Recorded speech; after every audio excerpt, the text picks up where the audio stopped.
Yo,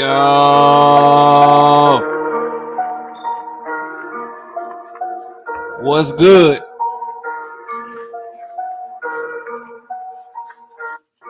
Let's get it.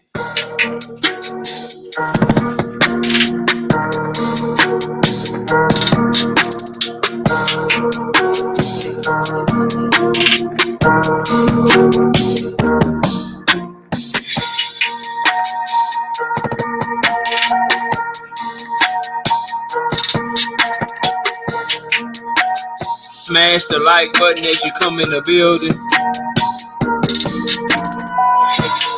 Y'all know what time it is, man.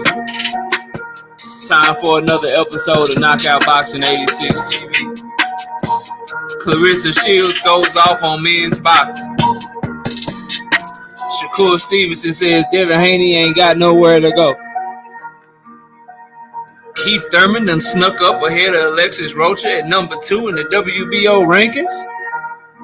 Are Errol, Spence, and Terence Crawford negotiating behind our back? Bombshell just dropped too. Tank Davis and Ryan Garcia, they done hit a little snag in negotiations. Oscar De La Hoya on that bullshit again. Oh, it's gonna be fun. Hit my like button, man. Hit my like button. Subscribe to the channel. Join the channel as a member. Ask the members about them predictions, man. Ask them if we slacking on our predictions, man. They're gonna tell you nope.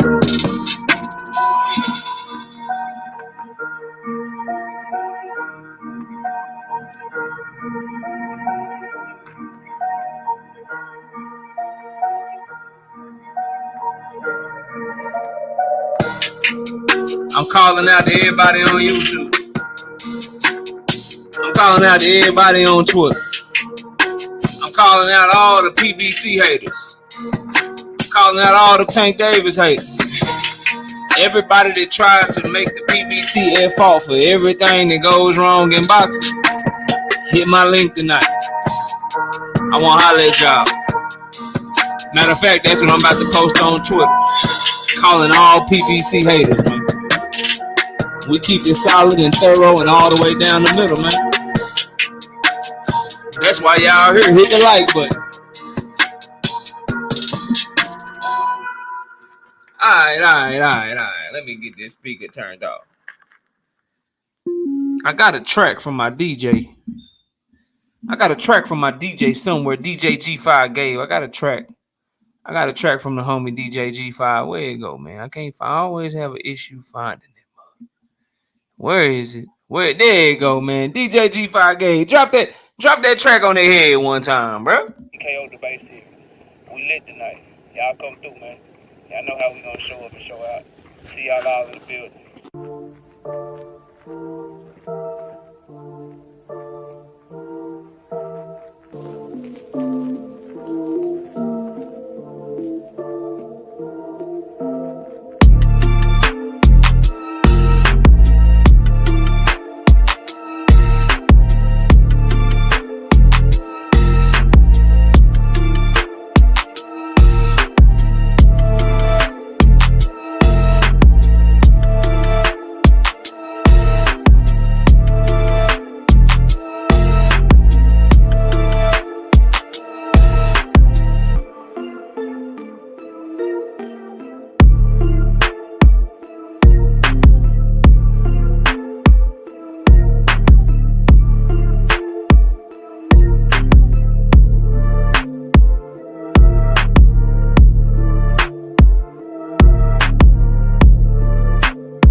All right, man. Where my camera at? Not me. I see you. You know better than that. Not me. Come on, bro.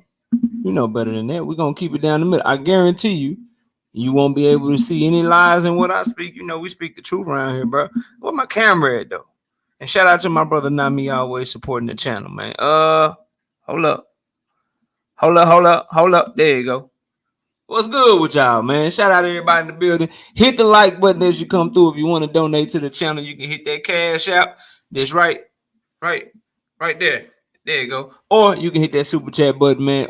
All donations are appreciated. They help the channel grow.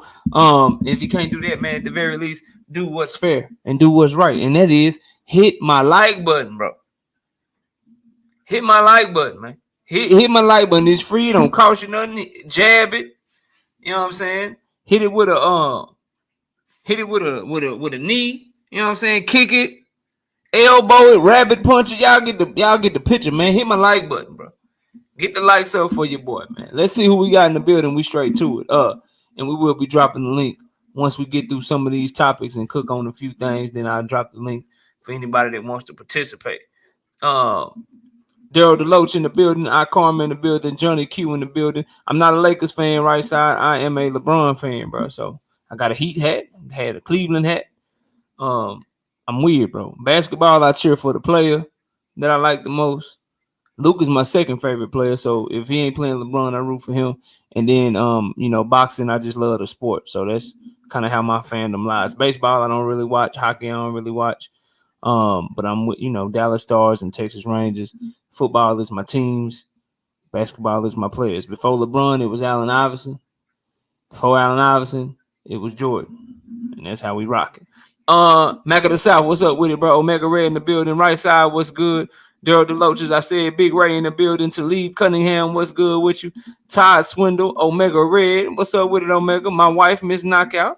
What's up, baby? Salute to you. Carmen Serene in the building. Silver in the building. What's up with it? Dante Hall, Boxing Talk. Who else we got in the building? Alden Johnson, what's good? Jerome King, I see you, bro. Salute to you. Young World, what up with it, man? What's good with you? Who else? Darius Gilliard. Parlay's been sweet. Oh, we work over here, bro. William Old School, what up with it, man? Salute to you. Salute to you, William Old School in the building. Let's see who we got. Willie Williams, tell me why Golden Boy will be AFR. Oh, I got you. Don't worry.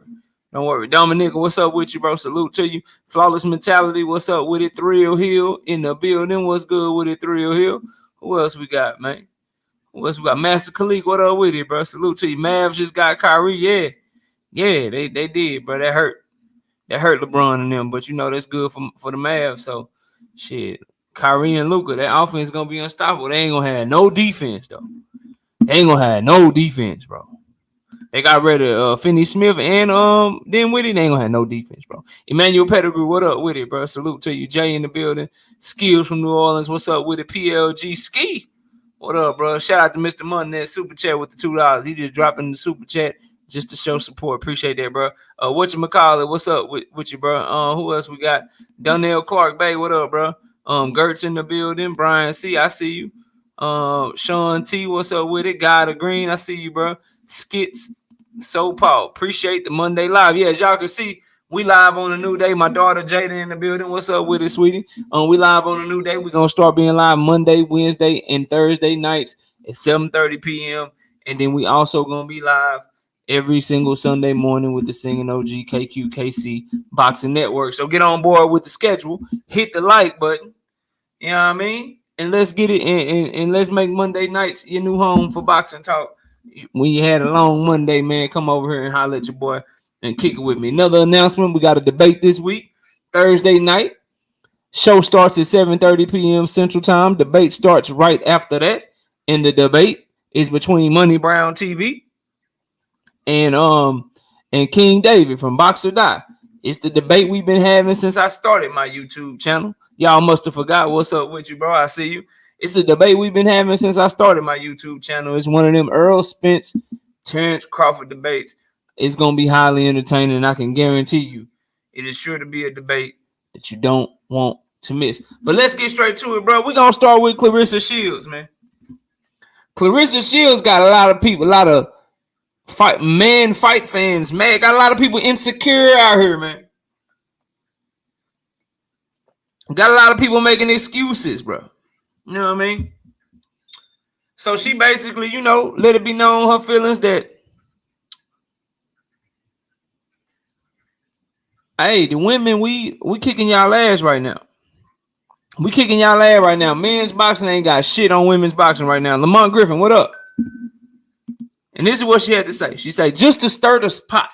Just to stir this mother. So she already knew what she said was about to be controversial. And she ain't give a damn. That's why if you don't like her, if you don't rock with her, you know what I'm saying? If you got other, women that you were a fan of in boxing more, I understand that. Her attitude, her way of carrying herself ain't everybody cup of tea. But you ain't never got to worry about where you stand with her. She gonna say what she think. And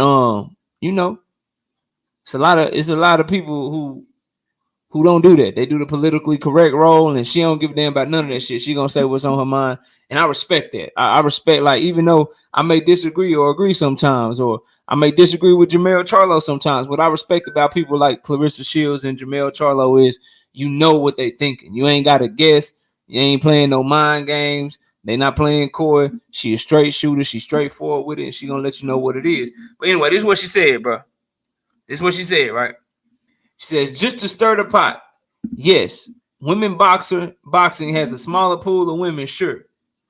But at least we not scared to fight each other. The men have a small of A-class fighters. They don't ever fight each other. Hashtag women run boxing. Shout out to G Parker. I see you. Nitty G, what up? Life is good. What up? Then Ishay Smith responded to her, says, no, I said with the pool being a lot smaller, and this is a former male boxer, you know what I'm saying? Like, he ain't like that, you know? He ain't like that. And she says, he says, no, I said the pool being a lot smaller, it makes it easier to make fights. And there's not many ties to networks either. The pool of boxers in each weight class is pretty massive, so it makes it tough because if a deal doesn't work, they'll just go fight somewhere else. She says, I didn't have to fight Marshall or Christina Heyman. I said yes to those fights. Champions have the last say. I hear what you're saying, but I don't agree. And then she also told him, she said, and this is what he said. He said, men aren't scared to fight each other, champ. There are many factors that hold big fights up. Promoters, networks, money, but anyone getting in that square circle isn't afraid of anyone. I disagree with that shit. But anyway, women have a smaller pool, which makes it easier to make fights. I'm glad the best fight the best. She says, I'm glad you coming, and now let me prove you wrong. Us women always have a choice, like men.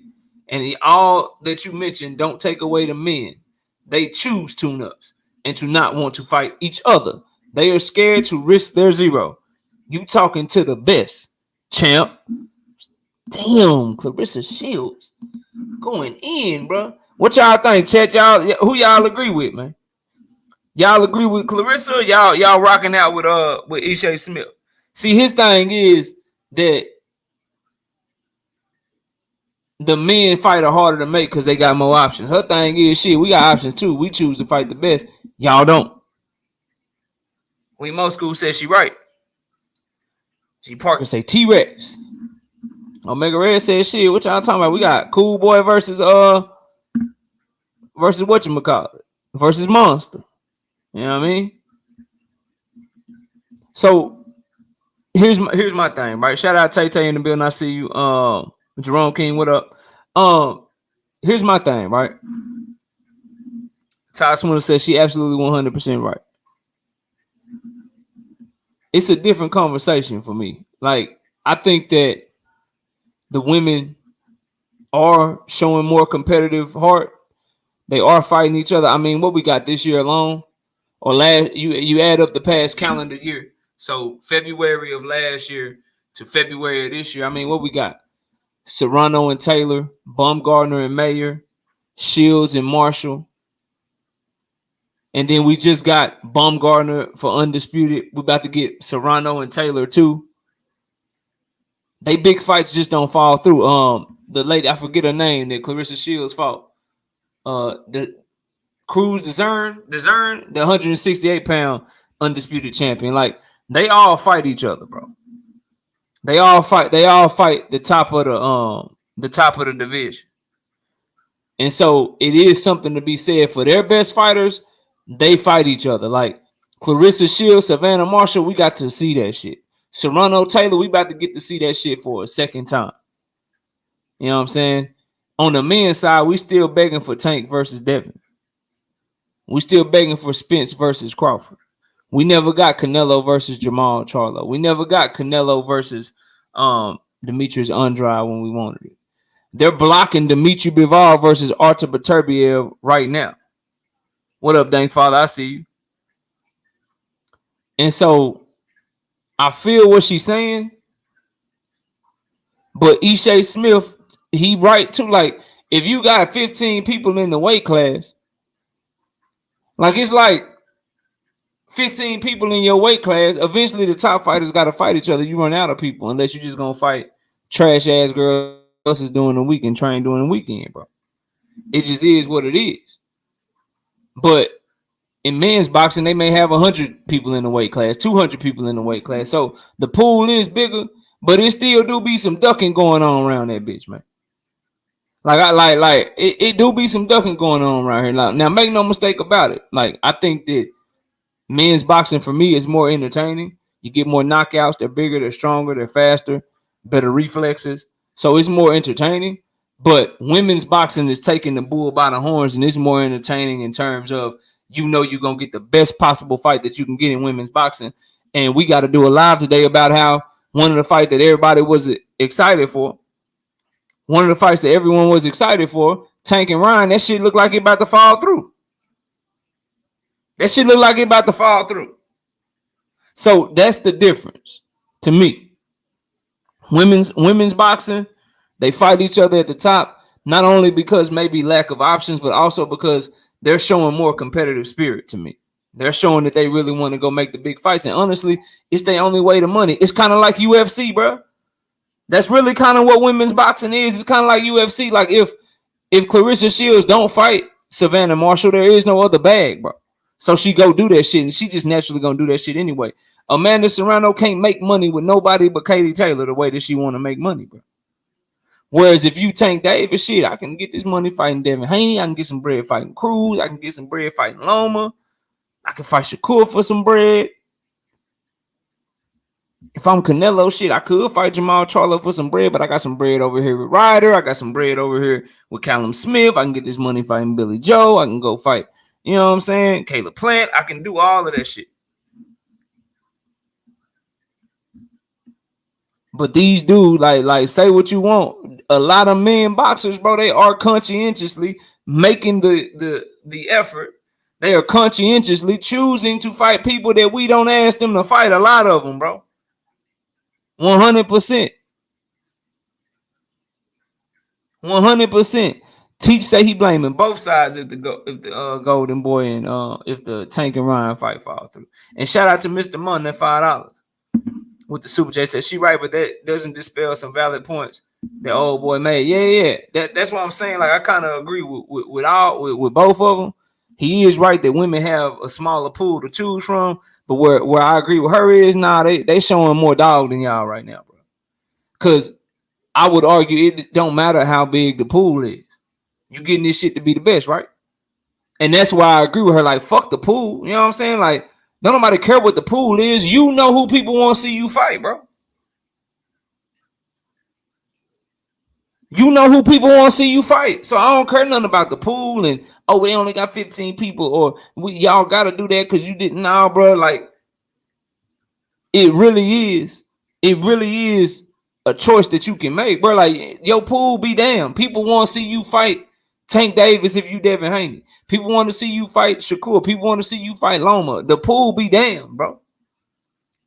If you Tank, people want to see you fight Devin, Shakur, Loma. Move up to 140. They want to see you in there with Gary Antoine Russell, Regis. They want to see what a Gary Russell Jr. fight look like. The people got fights that they want, bro.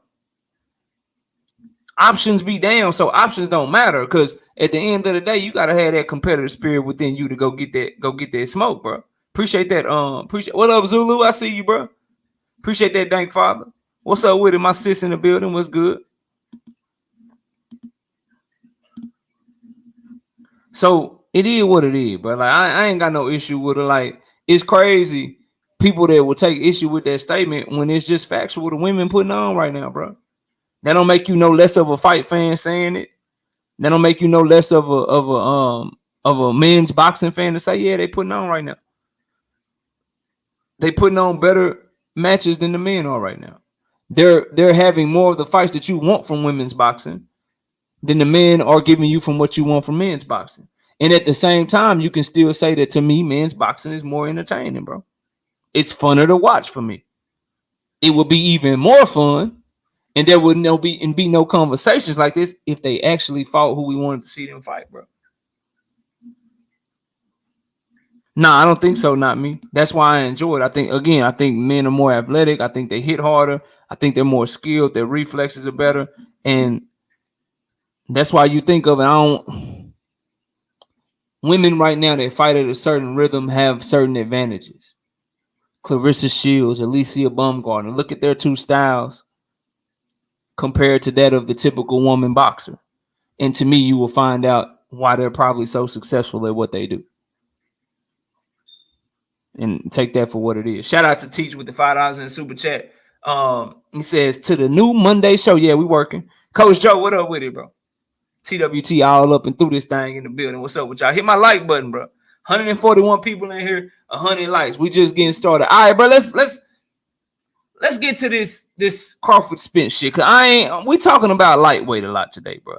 I'm dropping the panel for lightweight only, really. I ain't dropping the panel for no Spence Crawford thing. Matter of fact, let me send this tweet out real quick, bro. Let me send this tweet real quick.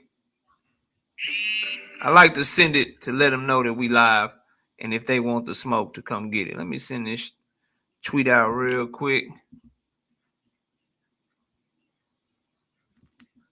Let's see what we can say to him, y'all. Let's see what we can say to him. We're going to say, anyone want smoke on Tank, Ryan, or Devin Haney, Shakur?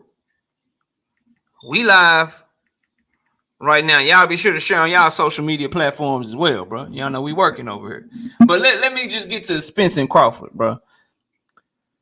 John Bowie, bro. Jay Bowie. I don't know if he in the building or not. What's up, Chef Dre Big Boog? What up with it, bro? What's good with it? My brother, Jay Bowie was on here last week, and he said something. And at first, I'm like, nah, that's a little crazy. Jay Simon, what up, Unc? I'm like, nah, that's a little crazy, bro. That like I don't think they negotiating behind the scenes and shit. Like that ain't really computing to me. You know what I mean? I think that Errol about to go his Keith Thurman way, and Bud look like he about to do some bullshit with Golden Boy. But then I think I seen a boss move. I thought I seen a boss move from PBC and Al Heyman. I saw like a card drop that got me like, yo, they secretly negotiating or some shit. I don't know if y'all got them in front of you, if you got a laptop, another device or whatever, but if you go to the boxing rankings, you go to the WBO boxing rankings. About a week ago, the WBO rankings at welterweight was 1 was vacant, 2 was vacant, and Alexis Rocha was number 3. Right side says Wakeef and EJ not signed. Yeah, that's one thing. But here's the big one, right side, that I'm about to drop on you right now. So if you go to the WBO rankings last week, you would have saw that, you know, number 1 was nobody because Virgil Ortiz vacated. Number 2 was nobody. I mean, Virgil Ortiz went the WBA route. All right. Number 2 was nobody because Jerome Boots Ennis went the IBF route. And number 3 was Alexis Rocha. So naturally, you like, oh, he about to fight Alexis Rocha. That's going to be his mandatory. But then, bro, I look, and I'm like, huh? How the hell Keith Thurman jump up to number 2 in the WBO rankings, bro? I like, I'm Heyman and them working. And so if you look at it in this whole, Al Heyman like, Earl, we're going to make him order Keith anyway. We're going to make him order Keith anyway. So he going to be your mandatory in the WBO. So either way, you got to come see me. You might as well come see me for Errol Spence smoke. God damn it. And if you don't come see me, Keith going to fight Errol. So Keith is positioned to fight either one of them if he don't get Errol Spence versus Terence Crawford done, bro. Shout out to my brother William Old School with $2 super chat. Says KR had a feeling Oscar was going to pull out. He ain't pulled out yet, but it's looking bad. It's looking bad. I hope you will come get some of this smoke, KD. I can prep you for Thursday night. That's my brother King David. Again, y'all, we got a debate going down Thursday night. That's my brother King David. He going up against Money Brown TV. Nivea in the building, my daughter. What's up? He say PBC messing up all the fights. I would love if you had time to come explain that to me, because I'm on the other side of that argument. We'll be dropping links in a minute. So that's why I'm like, yeah, bro, that shit seemed kind of fishy, bro. Like, how Keith Thurman at number 2 in the WBO? I think they might be secretly negotiating Crawford and Spence, bro. I hope I'm right. I hope that we end up getting a fight that we didn't see coming. Y'all remember when Manny Pacquiao and Errol Spence was announced? That shit came all the way out left field. They was talking about Errol done with Ugas Errol, and Ugas, they got the fight signed. They about to do the same shit they saying about Errol Spence and Keith Thurman. They was saying that shit all in May and June about Errol Spence and Yordenis Ugas in 2021, and then boom, July 2021, Errol Spence versus Manny Pacquiao get announced, bro. And now you see Bud Crawford. Oh, he talking to Golden Boy. They like, let's slide Keith right there. Shit, you think you finna go to Golden Boy and Alexis Roach gonna be your man though? Nope. You go over there if you want to. Keith Thurman gonna be your mandatory. Like, why they ain't announced the shit yet, bro? They ain't announced Thurman. They ain't announced Spence and Thurman yet. That shit. They was going to the damn They was going to the WBA way back in November trying to get that shit approved. And here it is, February. They still ain't announced that shit. Something going on. Something is simmering. My spidey senses are tingling, bro. My spidey senses are tingling right now, bro. And they tell me we might be on the verge of something big. And we gonna see. But then the other side of me is like, nah, Bud Crawford a duck. Nah, I see it when I believe it. That's where I'm at with it. I see it when I believe it because he ducked out the first time. Yaya Lean, what up? Edgar Chavez, what up? Real Spill 954, what up? Salute y'all. Hit the like button as you come in the building.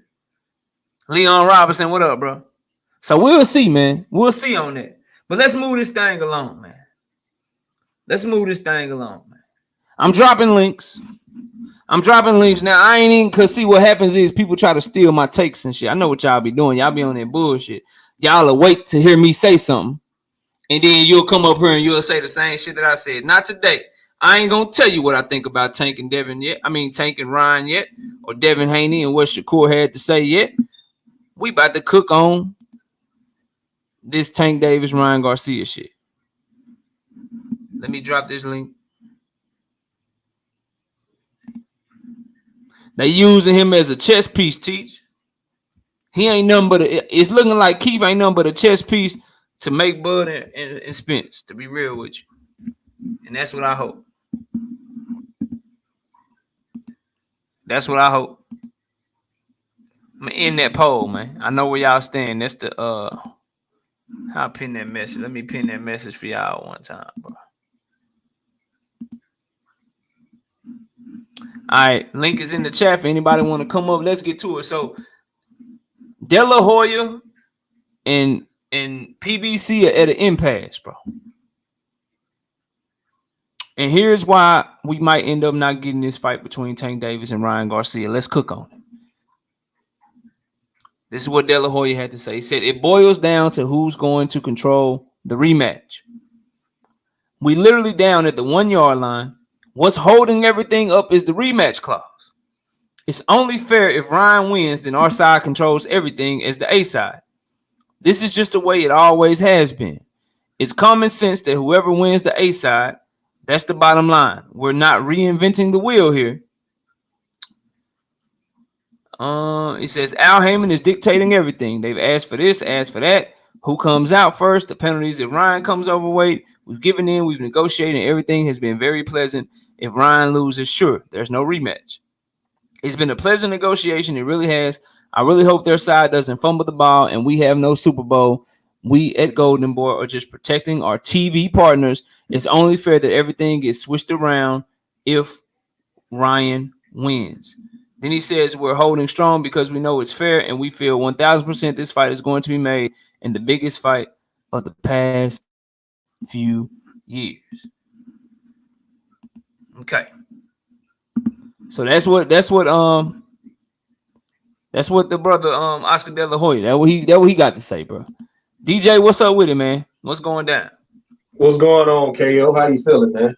I'm chilling, bro. I'm chilling. Just getting ready to see what's up with this Ryan Garcia and Tank Davis situation. You heard what Oscar De La Hoya had to say.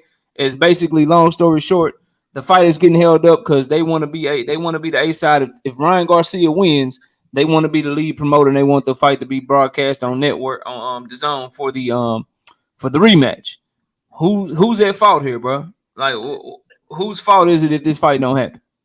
It sounds to me like Oscar is overplaying his hand again, and I understand he wants the zone to be involved in some way or form in this fight because that is his broadcast partner.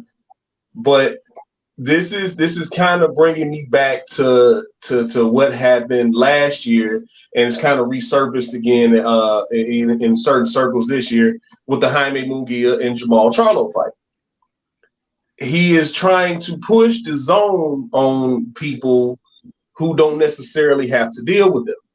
Like, we get it, you want them involved because they're your partners, them your people. But if you really want this fight as bad as y'all say y'all do, y'all honestly don't have any leverage here. Like y'all have already admitted, Tank is the A side. Like when Anthony Joshua lost to Andy Ruiz, was the fight then on Showtime in the rematch clause? Was the fight then on Showtime? So this don't always happen.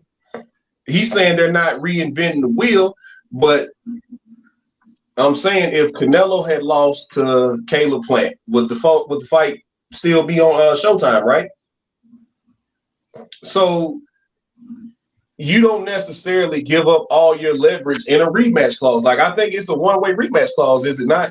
For if it's only Tank lose, right? Yeah, if Tank lose, he get a rematch. So those are A side stipulations. Therefore, if I want the rematch, it's going to be over here with my broadcast partner. So I understand why he's asking for it, but at the same time, I think he's overplaying his hand. Like, you keep trying to push the zone on us, and we're telling you, if we're going to put our fighter out there, he's going to fight on our network. And I don't see anything wrong with PBC saying that.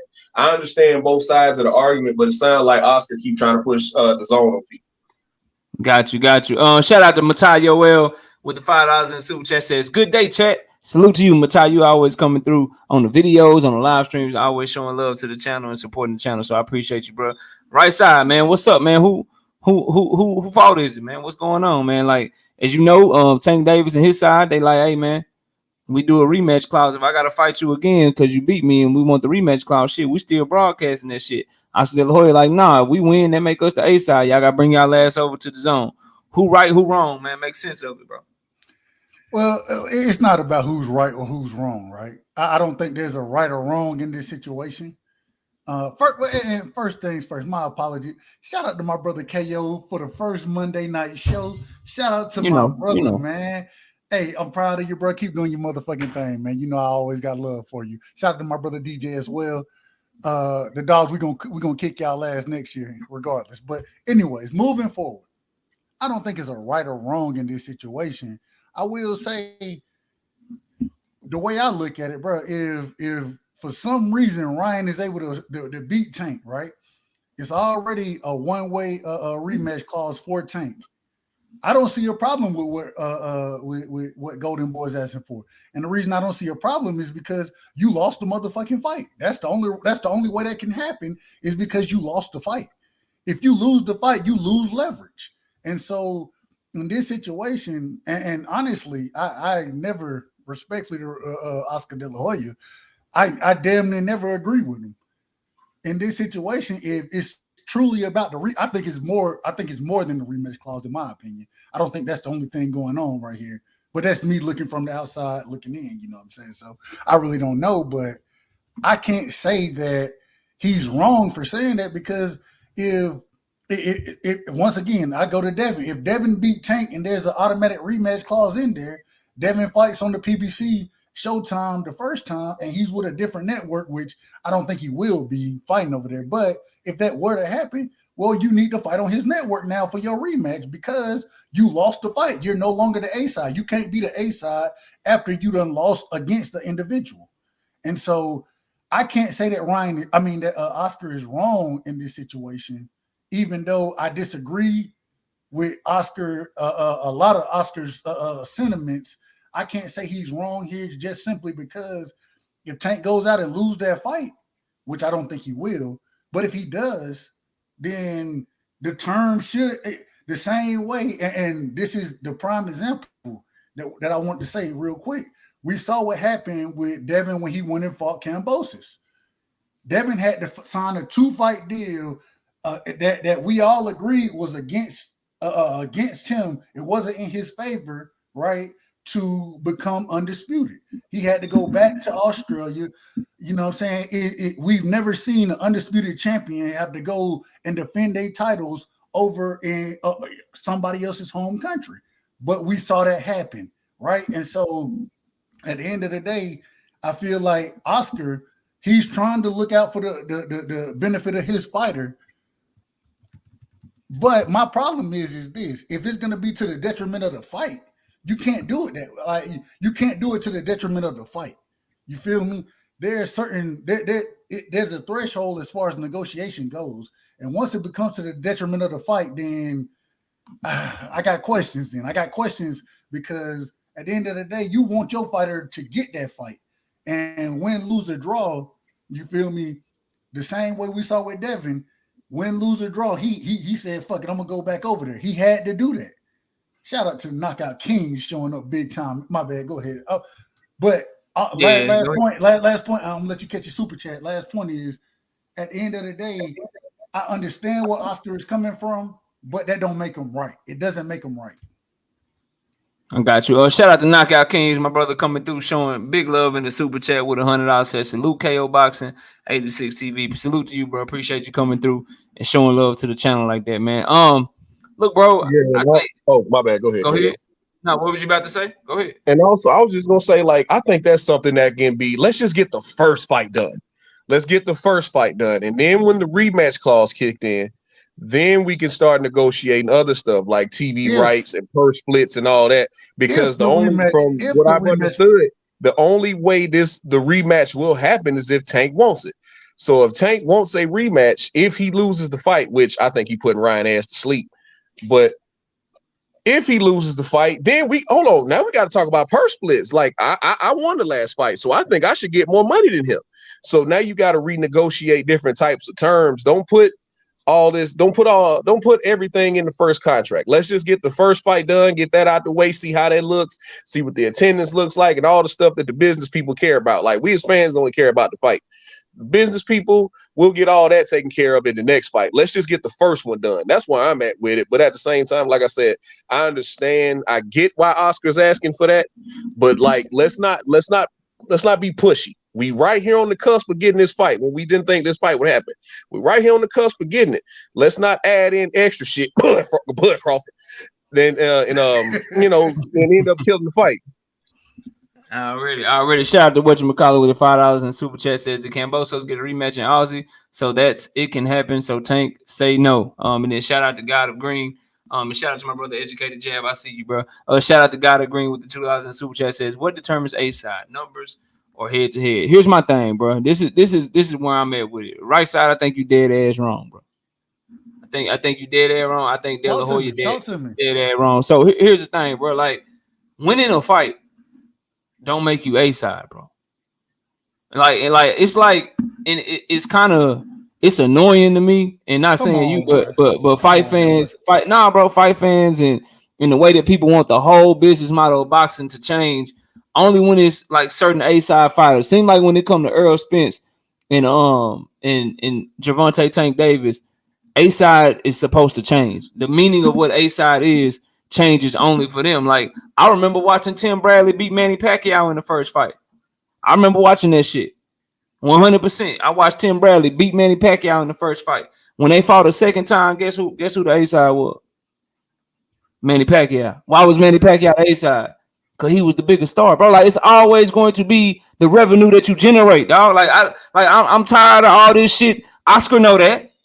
Oscar know that shit. He was an A-side fighter. Your popularity, the tickets that you sell, the pay-per-views that you sell, that's what make you the A-side. Anthony Joshua, hold on, let me go, and then we'll pass it back to you. Anthony Joshua, A-side both times he lost to Usyk. He was A-side both fights. Then he lost to Andy Ruiz, A-side. Lennox Lewis got beat by Hasim Rahman. When they had their rematch, guess what?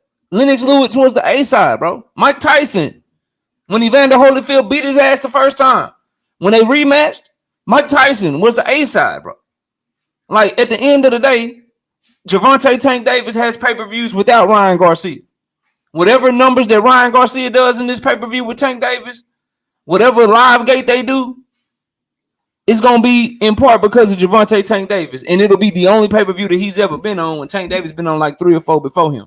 It's going to be the only time he broke a live gate attendance if he breaks a record. And Tank Davis done broke 2 or 3 live gate attendances before him, bro. It's like only with Tank and Errol are we supposed to be like, nah, bro, like, look, I think that you should, if Ryan beats you, then DAZN should be able to broadcast the fight. No, bro, you take your B-side ass. You take your B-side ass, and if you believe in him, you go beat his ass, and you beat his ass twice. Now, what he should get is maybe he should make more money in the rematch. Maybe he should get paid more.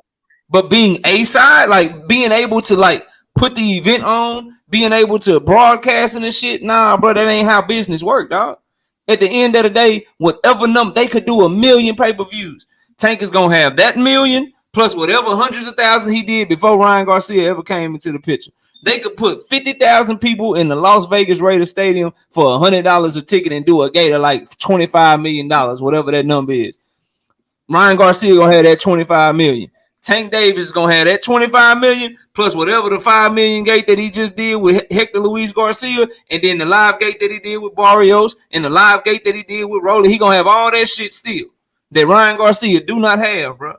Just because you beat him do not mean that you get to be the A-side in the rematch. Hell, the reason that he can put a one-way rematch clause in the contract in the first place is because he the motherfucker, bro. Bingo. Oscar De La Hoya did the same. He did the same shit with Jaime Munguia and Jamal Charlo, and he's trying to get away with it and do the same shit with motherfucking Tank Davis and Ryan Garcia because he beholden to DAZN. DAZN is running around this bitch basically telling him, I'm gonna tell y'all what it is, bro. DAZN letting him know he got marching orders and shit. Hey, we done put you on our platform. We done gave you a motherfucking network deal when nobody else gave you a network deal. You go over there and make that goddamn deal. We better be getting something back. If Ryan go over there and win, we better be able to get the network deal, or we better be able to broadcast that shit too. Or guess what? You can't make the fight, or we gonna drop your ass. That's why he keep doing this shit, bro. That's why he keep doing this shit over and over again. He killing deals, bro. He killing deals 100%, bro. Like, and it ain't like the PB. Guess what the PBC doing with Monster anyway? And Stephen Fulton. Guess what they doing? They know Stephen Fulton is a motherfucking B-side. So guess what he got to do? He got to take his ass to Japan. His ass gonna be fighting on ESPN. At 5 in the morning. God, I hate that. At whatever time they broadcast that shit, we're gonna have to take off work on a Tuesday to watch that motherfucker, man. We're gonna do it now. We're gonna do it. Oh, like, man, come on, bro. Like, I'm not trying to hit this shit. They only want to change rules. They only want to change rules for certain fighters, bro. And I'm not with that shit, bro. But now knockout. Correct me if I'm wrong. Well, did you not say you disagreed with the deal that Devin Haney had to take as far as being the B-side back to back? You disagreed with that after, especially with the way he beat Kambosos the first time. Did you not disagree with that? Yes, I thought it was a horrible deal. So why, if this is the same situation? Mm-hmm. It's not though. Why not? Because Devin Haney signed for that shit. No, hold on. Wait a minute. He signed to do that. He should have never signed. He should have never signed the Kambosos contract. But if we go by that logic, then what you're saying is then fuck it. Ryan shouldn't sign for this shit. That's what you're saying right now. No, because Tank Davis is like Devin Haney should have never been the B-side with George Kambosos. He shouldn't have to go to Australia to fight George Kambosos. Kambosos had all the belts. I mean, he had the majority of the belts. The belts didn't matter. Devin Haney was more popular in America. Nobody knew who George Kambosos was. I mean, I see, and this is the confusion where it comes at is there's when we talk about belts and popularity, then I mean it's a lot of confusion that comes in there with it. You know what I'm saying? So I'm not disagreeing. All I'm saying is if Devin can do it, you feel me? Man, sign up, Tank, go beat his ass. So it ain't no man. And I think Tank gonna stop his ass. I think Tank. Stops. I'm sure Tank does too. But you can't think like that if you Al Heyman, homie. Like, what if Tank starts slow? We all know he starts slow. Let's say he dropped the first 3 rounds, start turning up in the 4th round, and he start turning up so much, Ryan Garcia duck his motherfucking head and boom, accidental headbutt, and it's a big ass cut. And now in the 5th round, Ryan Garcia like, shit, Tank turning up on him. We know we won the first 3 rounds. Let's go ahead and stop that bitch, take it to the scorecard. And now Tank lose in the fight that he was turning up about to stop this motherfucker. You got to think about shit like that. Or Tank break his knee give out. Man, and he got to stop because his knee give out. Like, bro, if you doing business, bro, you have to think like that, bro. Al Heyman has to cover they have to put a rematch clause in there. And if you got a rematch clause in there, now I got the rematch. Now I got to think of, okay, shit, we the A side, bro. We still broadcasting that shit if it's a rematch. Even though our guy, we think he gonna beat your ass, but ain't none of that shit. We ain't going on none of that shit, bro. You got to think about all of that, bro. You can't just give that shit. You can't just give that shit, like, just leave that shit to chance like that, bro. No good businessman would do that shit. You got to cross your T's and dot your motherfucking I's, bro. So now, if that's the reason, basically, real quick, DJ, I just want to ask this one question. If that's the reason that this fight don't happen, are you okay with that? No, I'm gonna be pissed off at Ryan Garcia and Oscar De La Hoya for asking for some shit they couldn't ask for. Wait a minute, hold on. Why can't they ask for if we win the fight? If we win the fight, why can't what's so unreasonable about them saying if we beat your ass? No, you can ask for it, but if you ask for it and they say no, and that's what you're willing to walk away from the table from, or walk away from the table for, and you the clear B side, then that's on you. That's your fault. Man, both sides got to be reasonable in negotiations, bro. It's a two-way negotiation, so both sides got to be reasonable. And in my personal opinion, it's the compromise is we'll give you more money. It's very unreasonable to say that I lost this fight, I'm still the A side. That's very no, it's not, because I'm still more popular than you. I still sell more tickets than you. You agree with me when we both talked about the Kambosos fight? We both agreed that that wasn't about ticket sales though. Go ahead. And see, this is the problem with boxing and why Claressa Shields said what she said, because niggas want to talk about ticket sales. They want to talk about shit other than the fight. Man, no, the nigga need to sign the fight, bro. It's about the fight, bro. It's about the fight. If you lose the fight, then goddamn it, you the B side. You the B side moving forward. You're not though, bro. You're not. I just gave you. So why wasn't Manny Pacquiao the B side to Tim Bradley then, bro? Because both of them were fighting with goddamn top rank at that time. Both of them were fighting that way, and Bob, that ain't got nothing to do with it, bro. Why wasn't he the B side? It had everything to do with it because Bob. It had nothing to do with it, bro. He wasn't the B side because he was the ticket seller. Bob understood who was the bigger name in this situation. Both have big names. It's two different promotions. It's nowhere close though, right? So they both don't have big names. It's nowhere close. So it's nowhere close. You got it, bro. You got it. I ain't gonna argue with you about it. I'm just telling you that at the end of the day, if you lose the fight, bro, you can't be the A side after you done lost the fight and a rematch clause is in there. How the fuck can you be the A side after you lost? That don't even make sense. Because you are the more popular fighter, bro. Once again, once we start talking about popularity, it goes back to what Claressa Shields said. Why the women fighters have taken over the sport, because it's more about the fighters versus the A side, B side. Once we start that bullshit, it's bullshit, bro. And right, because Baumgartner knew that she was. Baumgartner knew that she was the clear B side to Michaela Mayer. So guess what she did? She gave in to all her demands to make the motherfucking fight happen. Because motherfucking what's her name? Claressa Shields. She knew that the fight was bigger over there in the UK. And she knew that Savannah Marshall had that name over there and that the UK fight fans love women's boxing more than American fans, and more people going to show up over there to get her back. So what she do? She hopped her ass on the plane and beat Savannah Marshall in her own backyard. It is not on Tank Davis to capitulate here. It's on the B side to capitulate, bro. It's on them to compromise. We got you the contract. We got you the offer. Now you got to give in, bro. You can't do and that. That's my overall point with this shit, Knockout. It all comes down to how bad do you really want this fight? Oscar looking for a way out. I think Ryan won it. I think Ryan gonna press him. Devin Haney was willing to sign a horrible 2-fight deal because he really wanted them fight. He really wanted that fight. Claressa Shields was willing to go halfway across the world and fight Savannah Marshall in her own backyard because she really wanted that fight. Amanda Serrano really wants that rematch with Katie Taylor. So guess what she's doing? She's gonna have to go to Ireland. Dog, right? Bivol beat the shit out of Canelo. But Bivol is about to go down to 168 to fight him because Canelo's still the A side, bro. I don't understand this shit. No, he going down to fight for the belts. He's going down to fight for the belts because Canelo ain't fighting him at 175, bro. Man, come on. Canelo ain't going back up to 175 to fight that man, bro. Tank, bro. I know you love Tank. I know you do, but at the same time, we got to keep it a buck, bro. This ain't got nothing to do with Tank, bro. So what you saying? If Tank lose to Ryan, he lose that fight. All right, you gave a few different scenarios that he could lose that didn't have him actually losing the actual fight, right? Knees, headbutts, all kind of shit you came up with. I got you. I ain't mad at it. Get knocked out or lose decision, just he lose. If he lose that fight, bro, how is Ryan not the A side in the second fight, bro? If he loses the fight, it's very simple, bro. It's very simple, right side. Hold on, DJ. It's very simple, bro. If Tank loses to Ryan, between the two, who will have more ticket sales?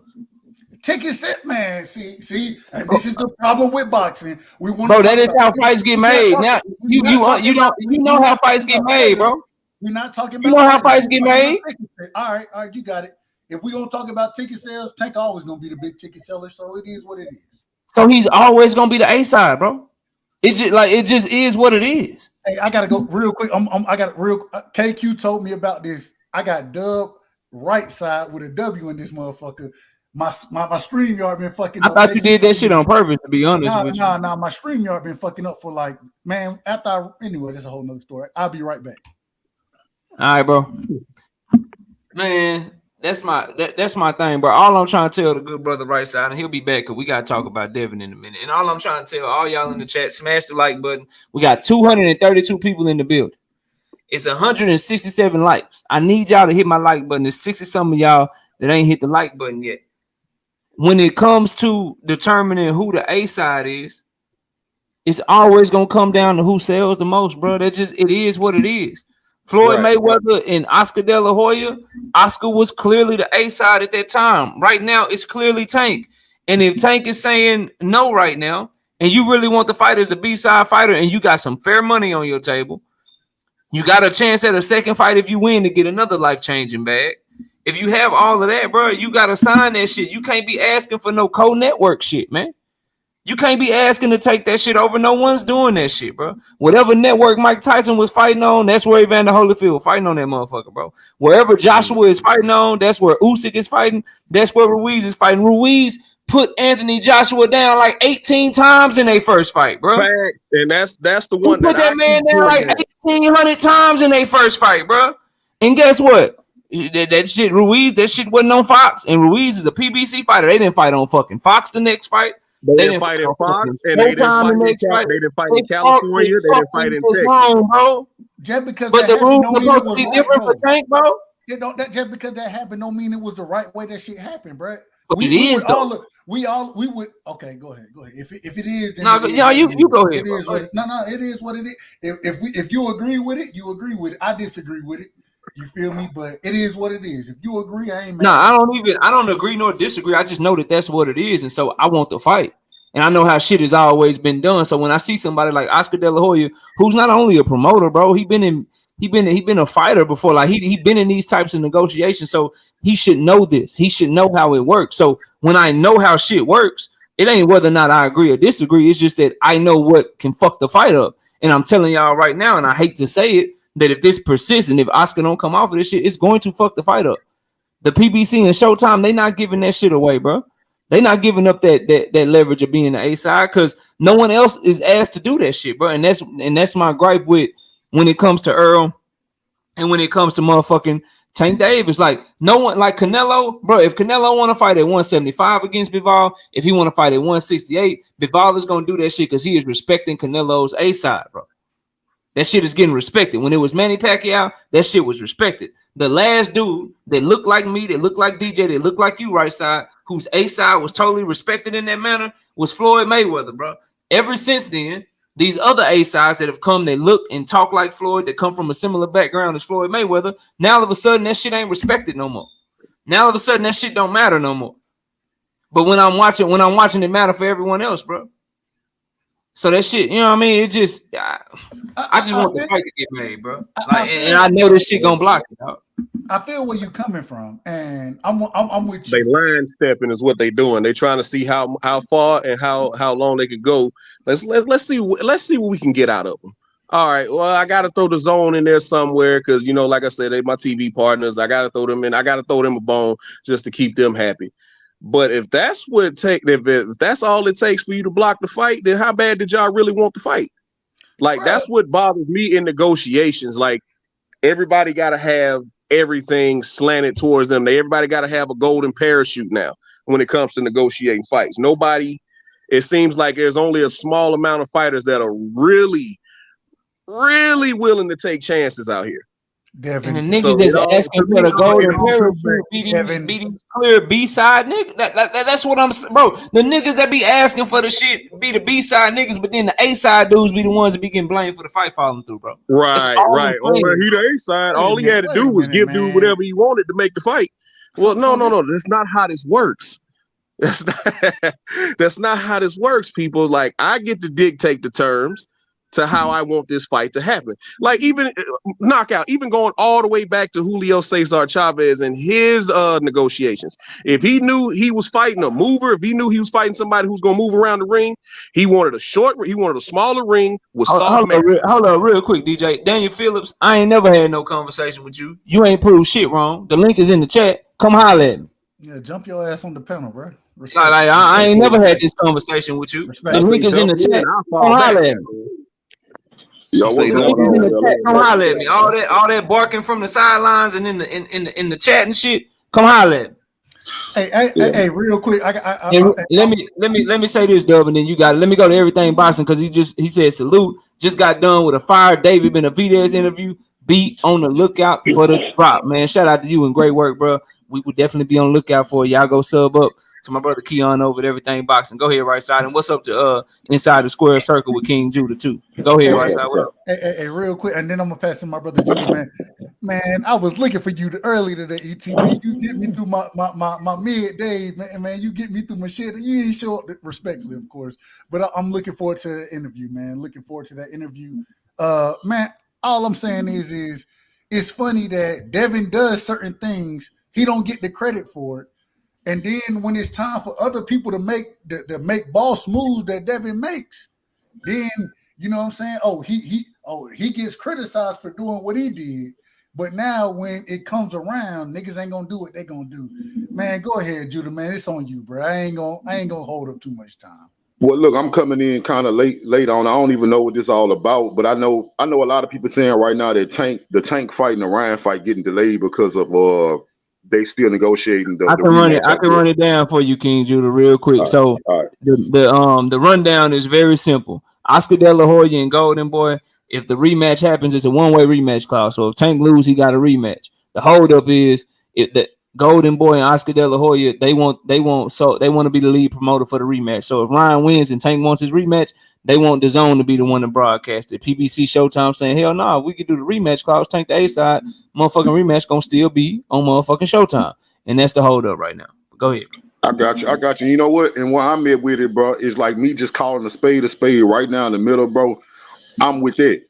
Tank is the A side, so if they do a rematch, he's still the A side. You beating him one time not gonna make you the A side in that fight, bro. Like you would have to beat him twice. You have to beat him the first time and the second time before you can start calling shots like that, bro. You don't sell like Tank Davis, so I'm cool with that, right? But I hear my brother Dub was saying something about Devin, so I'm guessing he's saying about how Devin fight being held up by Loma. Which if that's where he was going with it, I'm with him, bro. Like Devin deserved that same respect, bro. Devin is the A side versus Loma right now. because so far, I think Devin sells more than Loma, and he has all the belts. So Loma shouldn't be giving him no static, just like Ryan shouldn't be giving Tank no static. So I agree with that. And Daniel Phillips, I don't see nothing but a black screen in the back, bro. You gotta turn your camera on. I gotta see your face, then I'll let you up here, man. I don't do the trolling stuff, man. Like you in the dark, like you look like my background right now, bro. So get your camera together, then you can turn your camera off when you get up here. But I need to see your face first. But then you can come back. Go ahead, right side.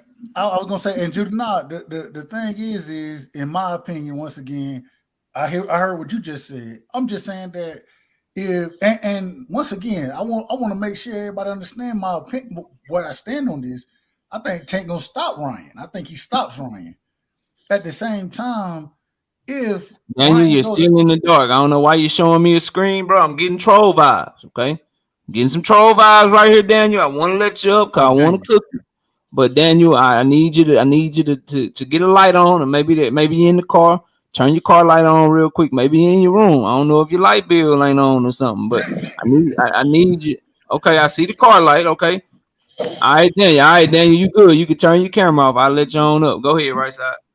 All I'm saying is if Ryan go out and beat Tank, I don't understand what's the problem with Ryan, especially with Tank having the rematch clause. Ryan don't got no rematch clause, you feel me? So if Tank got the rematch clause, you feel me, and he loses the fight, how you gonna lose the fight and have a rematch clause and be the A side, bro?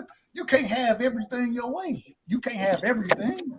Hey, that's just the nature of the beast, brother. I ain't gonna lie, bro. Like when you the man and you got it like that, that's the nature of the beast, bro. Because let me tell you something.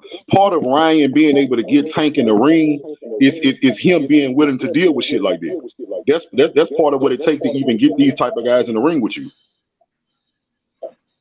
You know, that's like Devin. When Kambosos was the undisputed champion of the world, Devin had to eat whatever shit Kambosos wanted to throw out to him. That's part of what it takes when you want to get the man in the ring. He didn't have to do. He didn't eat all that shit in the second fight. I mean, he still had to go to Australia. He went to Australia, but he had the mother. He made the lion's share. You know what I'm saying? When he went over there, it was a totally different fight as far as negotiations went. The second fight for Devin.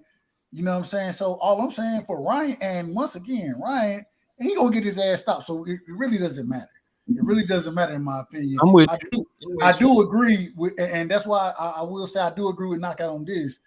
I do think it's a ploy for Oscar to hold up the fight. I do agree with that piece of it. But at the same time, man, agree to this shit. Agree to whatever, you know what I'm saying, Ryan didn't want, because he not gonna win, bro. He gonna get stopped in the fight. But at the same time, if he beat Tank, let that brother let him be the A side. Why not? Hell no. Because if Devin Haney gotta go over there for fucking George Kambosos, who ain't really A side, he gotta do all that extra shit. This is why I'm riding for your boy Devin on this. If he gotta do that shit, I'll be damned if Tank don't get to flex his motherfucking A side status on Ryan Garcia. That's how boxing go, bro. That's how it's always went, fam.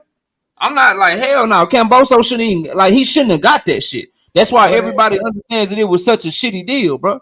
Like, and asking Tank to give up his A side to somebody. Shit, at least Kambosos was a unified champion. Ryan Garcia ain't never been champion before. At least Kambosos had a whole motherfucking champion. I mean, a whole motherfucking country behind him that he was bringing to the table. Fucking Ryan ain't even got that shit, bro. So Kambosos had even more than Ryan had, bro. He bringing the Mexican population. I'm not even about to say, and that brings me back to my point. Like, Ryan at this point should be telling Oscar, do whatever you got to do. I've been calling this man out for 2-3 years now. Just get him in the ring. We've gotten this far. We've gotten a contract. Just get him in the ring. We can negotiate all of that after I beat him. Please, let's just get him in the ring. We've gotten this far. And you talking about a rematch? We talking about broadcast partners for a rematch? Listen, we can negotiate that later, Oscar. Please, just get Gervonta Davis in the ring for me. That's where Ryan should be coming from. That's where Ryan should be the one. Now let me go to He should have the Devin Haney mentality, the Claressa Shields mentality. Look, just get him in the ring. We'll take care of everything else. Just get him in the ring this one time. Make sure this man sign this deal. Look, fuck that rematch clause. Just get him in the ring. I just need him in the ring. I'll take care of everything else. Yeah, and I think that's what he's doing. That's why we got this far. I don't think it's Ryan, bro. I believe it or not, I don't think it's Ryan. I think it's on Oscar. But let me go to Daniel Phillips. Daniel, can you hear me? You're on mute. Ryan wants to fight. Oscar don't want to fight. Like, Oscar doesn't want to risk his guy taking a loss and looking bad when he's got 2 fighters.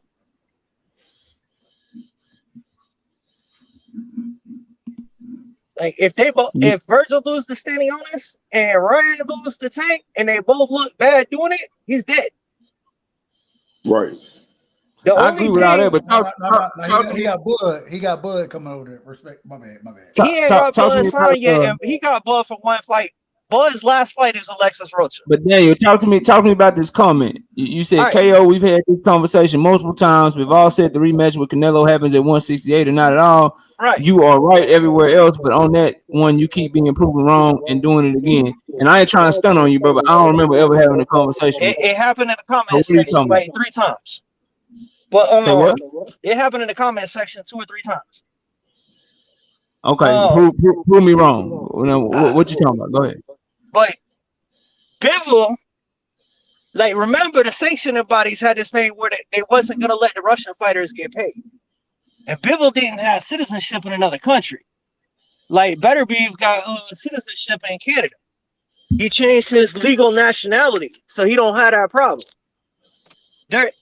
Bivol, right now, he can't fight for another belt. That's why they're blocking the fight with Beterbiev. He can't really get paid. They're holding the money up till the Russian war is done. There's nothing in it legacy-wise for him to fight Canelo again at 175. That's why he said it's at 168 or it's not happening. Because they can't take the belt he had before the Canelo fight. Huh? When did Bivol say that? Because I know the coach said he's not interested in Canelo fight. He wants the Beterbiev fight. That's what interests him. He wanted to go for undisputed. He said he wanted to go for undisputed. Right. I don't never recall him saying, if I fight Canelo, it's only at 168. Where can I go find that quote? He said he wouldn't fight Canelo unless it was for belts. The only way he gets belts is at 168. Where can I find it? He wanted to be undisputed. I follow the sport pretty closely, and I don't remember ever reading that. That's why I'm asking you. Where can I find him saying that? Was it an interview? Hang on, I'm trying to. Yeah, I don't think he said that because I was under the impression that Bivol was willing to fight Canelo anyway.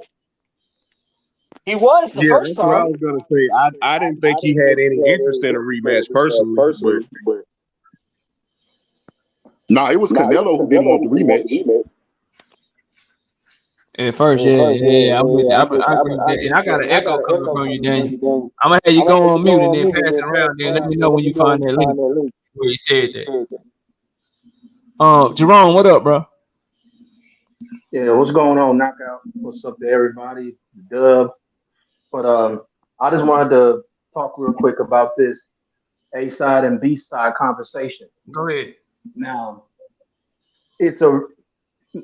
the A side and B side thing, it is a rarity that the A side transfers over to the winner in the first fight, unless that B side fighter is equal or a comparable star to the A side fighter.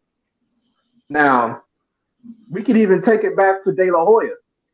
When De La Hoya fought Shane Mosley in the first fight, he was the A side. And he got A side again in their second fight. Because Shane Mosley was not that big a star in their first fight. The second fight was big. And then that's when he became a bigger star after he beat him the second time. So it's a rarity that the A side transfers over. I think the only time I've ever seen that happen was De La Hoya versus Floyd. Because Floyd was on the up and up, and he was a rising star, and he was comparable to what De La Hoya was already. So that's pretty much what I had to say about that. But A side doesn't just transfer just because you win. There's a lot of different things that factor into that. Yeah, I agree with that. I agree with that, bro. And if you're still in the building, Daniel, I know you jumped off, but if you're still in the building, I read that article. He did say, to your point, that the fight is much more interesting at 168. He'd rather fight it because he wants to fight for the belts, but he never said 168 or no fight. But I do feel what you're saying. I see how you can interpret it as that. So I appreciate you dropping that link for me to read, man. Thank you. If you got time, you're more than welcome to come back up. Mike Biggs Boxing, what up with it, bro? Salute to you, man. Just do. I see you. What's good with you? All right, y'all. I got my brother King Judah and I got my brother Right Side up here. So I gotta talk about what Shakur said about Devin, man. That's where we at with it, man. We're gonna move on from this Tank and Ryan thing. I just hope that the fight don't get messed up because Ryan Garcia is asking for some shit or Oscar De La Hoya is asking for some shit that really. Let me go first, bro.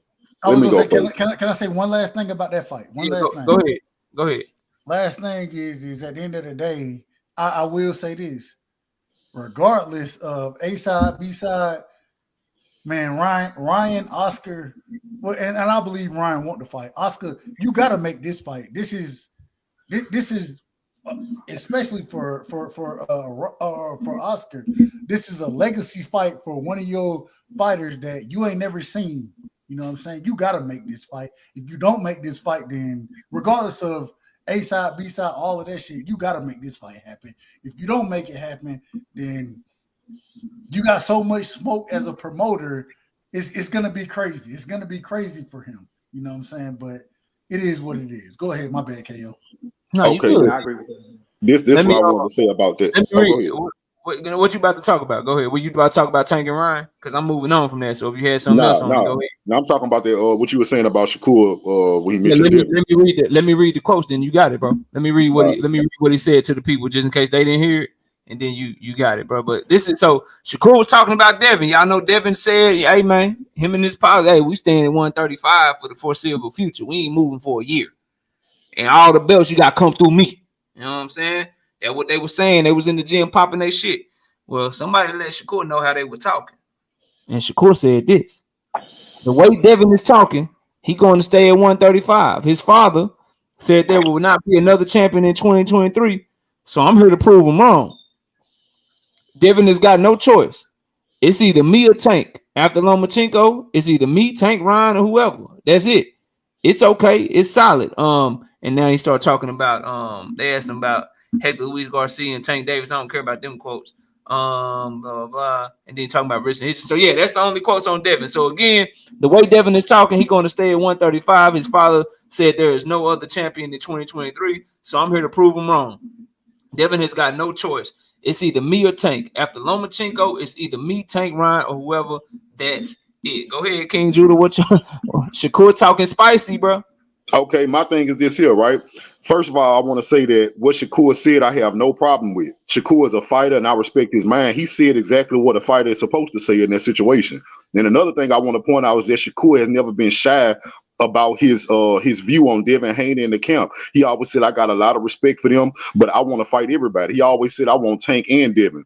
My only issue is how a lot of people trying to spin it around as if, even the way Shakur, the wording he used, he said that Devin has no choice. See, that what that does to casual fans who don't know what's going on and haven't been keeping up for years, that would imply that Devin Haney is scared some kind of way.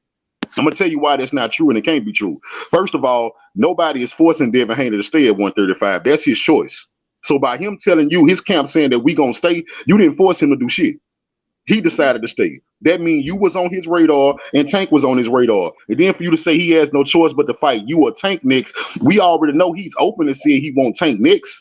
So you're not telling us nothing new there. Now, as far as him not wanting you, from what I understand, it was Bill Haney who always said that Shakur was down the line. Every time they asked Devin Haney always said anybody can get it. So let's make that clear for casual fans too. It's a clear distinction between what Bill Haney says about Shakur Stevenson and what Devin Haney says. Devin Haney says, I want anybody. My guess is that it's Bill Haney who's holding Devin back from actually taking that fight, or why that fight hasn't happened. But I'm guessing too, this is all speculation, that there's been some talk between Devin Haney and Bill Haney where Devin let him know he's ready for anybody. Anybody can get it. Because that's what Devin Haney mind always been. And the fact that Bill Haney said we stand at 135 and it's not going to be another champion, that lets me know that they are ready for anybody. Right side. No, I agree. Hey, I definitely agree with my brother Judah, man. And it's interesting. This is the only problem I have. The only problem I have is when I look at the rankings, right? And I do, and I know niggas gonna crucify me when I start talking about rankings. I understand. I know they're gonna crucify me. At the end of the day, man, and my problem is this. We had this conversation previously, knockout, when Shakur, when he missed weight, when he had to drop belts, right? I said I didn't like that shit. I hated that shit. One of the reasons I didn't like it is because if he was able to maintain the weight, you feel me, he would be able to come up and be contending for a championship, right? A belt as he moved up. The problem is he dropped the fucking belts, or not he didn't even drop the belts. He didn't make weight. You know what I'm saying? So he ended up dropping belts. So now we got him fighting. I don't even know, respectfully to I believe it's an Asian dude. I don't even know the dude that he fighting in his next fight. Knockout. The dude that just knocked out Nakatani, his name like Yoshiro or some shit. Why you put me on educate me? Yoshiro or some shit. He just knocked out Nakatani over there in Japan. He just fought the same Nakatani. You know Nakatani that T.O. fought. That facts. I know Loma fought. This is the dude Nakatani just got a knockout loss. This is the dude that just knocked him out. So my question is Yoshino. That's his name. Shout out to Epic Yoshino. I knew it was like I said Yoshiro some shit. Yeah, Yoshino. That's his name. Go ahead, right. Knockout. Have you watched the brother fight before? Yoshino, yeah, I watched the Nakatani fight. Outside of that fight? Nah, that's the only fight I seen him in. All right, so all I'm saying is that, hey, I'm Shakur gonna beat the shit out of his ass, in my opinion. That's just my opinion. Shakur beat the shit out of his ass. But at the same time, my problem is when you're talking as spicy as Shakur talking, which I love the way Shakur talking because I want to see Devin fight Shakur. If Devin don't go fight Lomachenko, which it seems like that may not happen now, shit, go fight Shakur then, damn it. Go fight his ass. You saying you're gonna stay at the weight. I already told you I disagree with him staying at the weight, but if you're gonna stand there, goddamn it, go make the big fights happen. If you can't make the Lomachenko fight happen, go fight Shakur, go fight Tank. Those are the next two fights that need to happen for you. You know what I'm saying? The problem is that when I look at the rankings, I see the IBF have whoever this dude is, Gustavo Limon or whatever the brother name is. He's supposedly at the top of the division, right? I see that if these fights are mandated over Shakur, right? Is Devin ducking? Is he ducking in this situation? Is he ducking then? No, you don't duck. If you man, you can't call a Mando a duck. And all I'm saying is I want to see Shakur fight, but it's so many fighters. You got Vasil Lomachenko. Niggas they call mandatories duck. I question how they follow the sport, bro. But we got Vasil Lomachenko holding up two mandatories in I believe the WBO and the WBC. I believe I could be wrong about that. Don't quote me on it. But if your nigga move up to 140 after saying they ain't moving up to 140. Hey, and then we got a conversation to have, knockout. We got a conversation then. And I'm still gonna I'm gonna ride on the side of Devin because I think he should move up.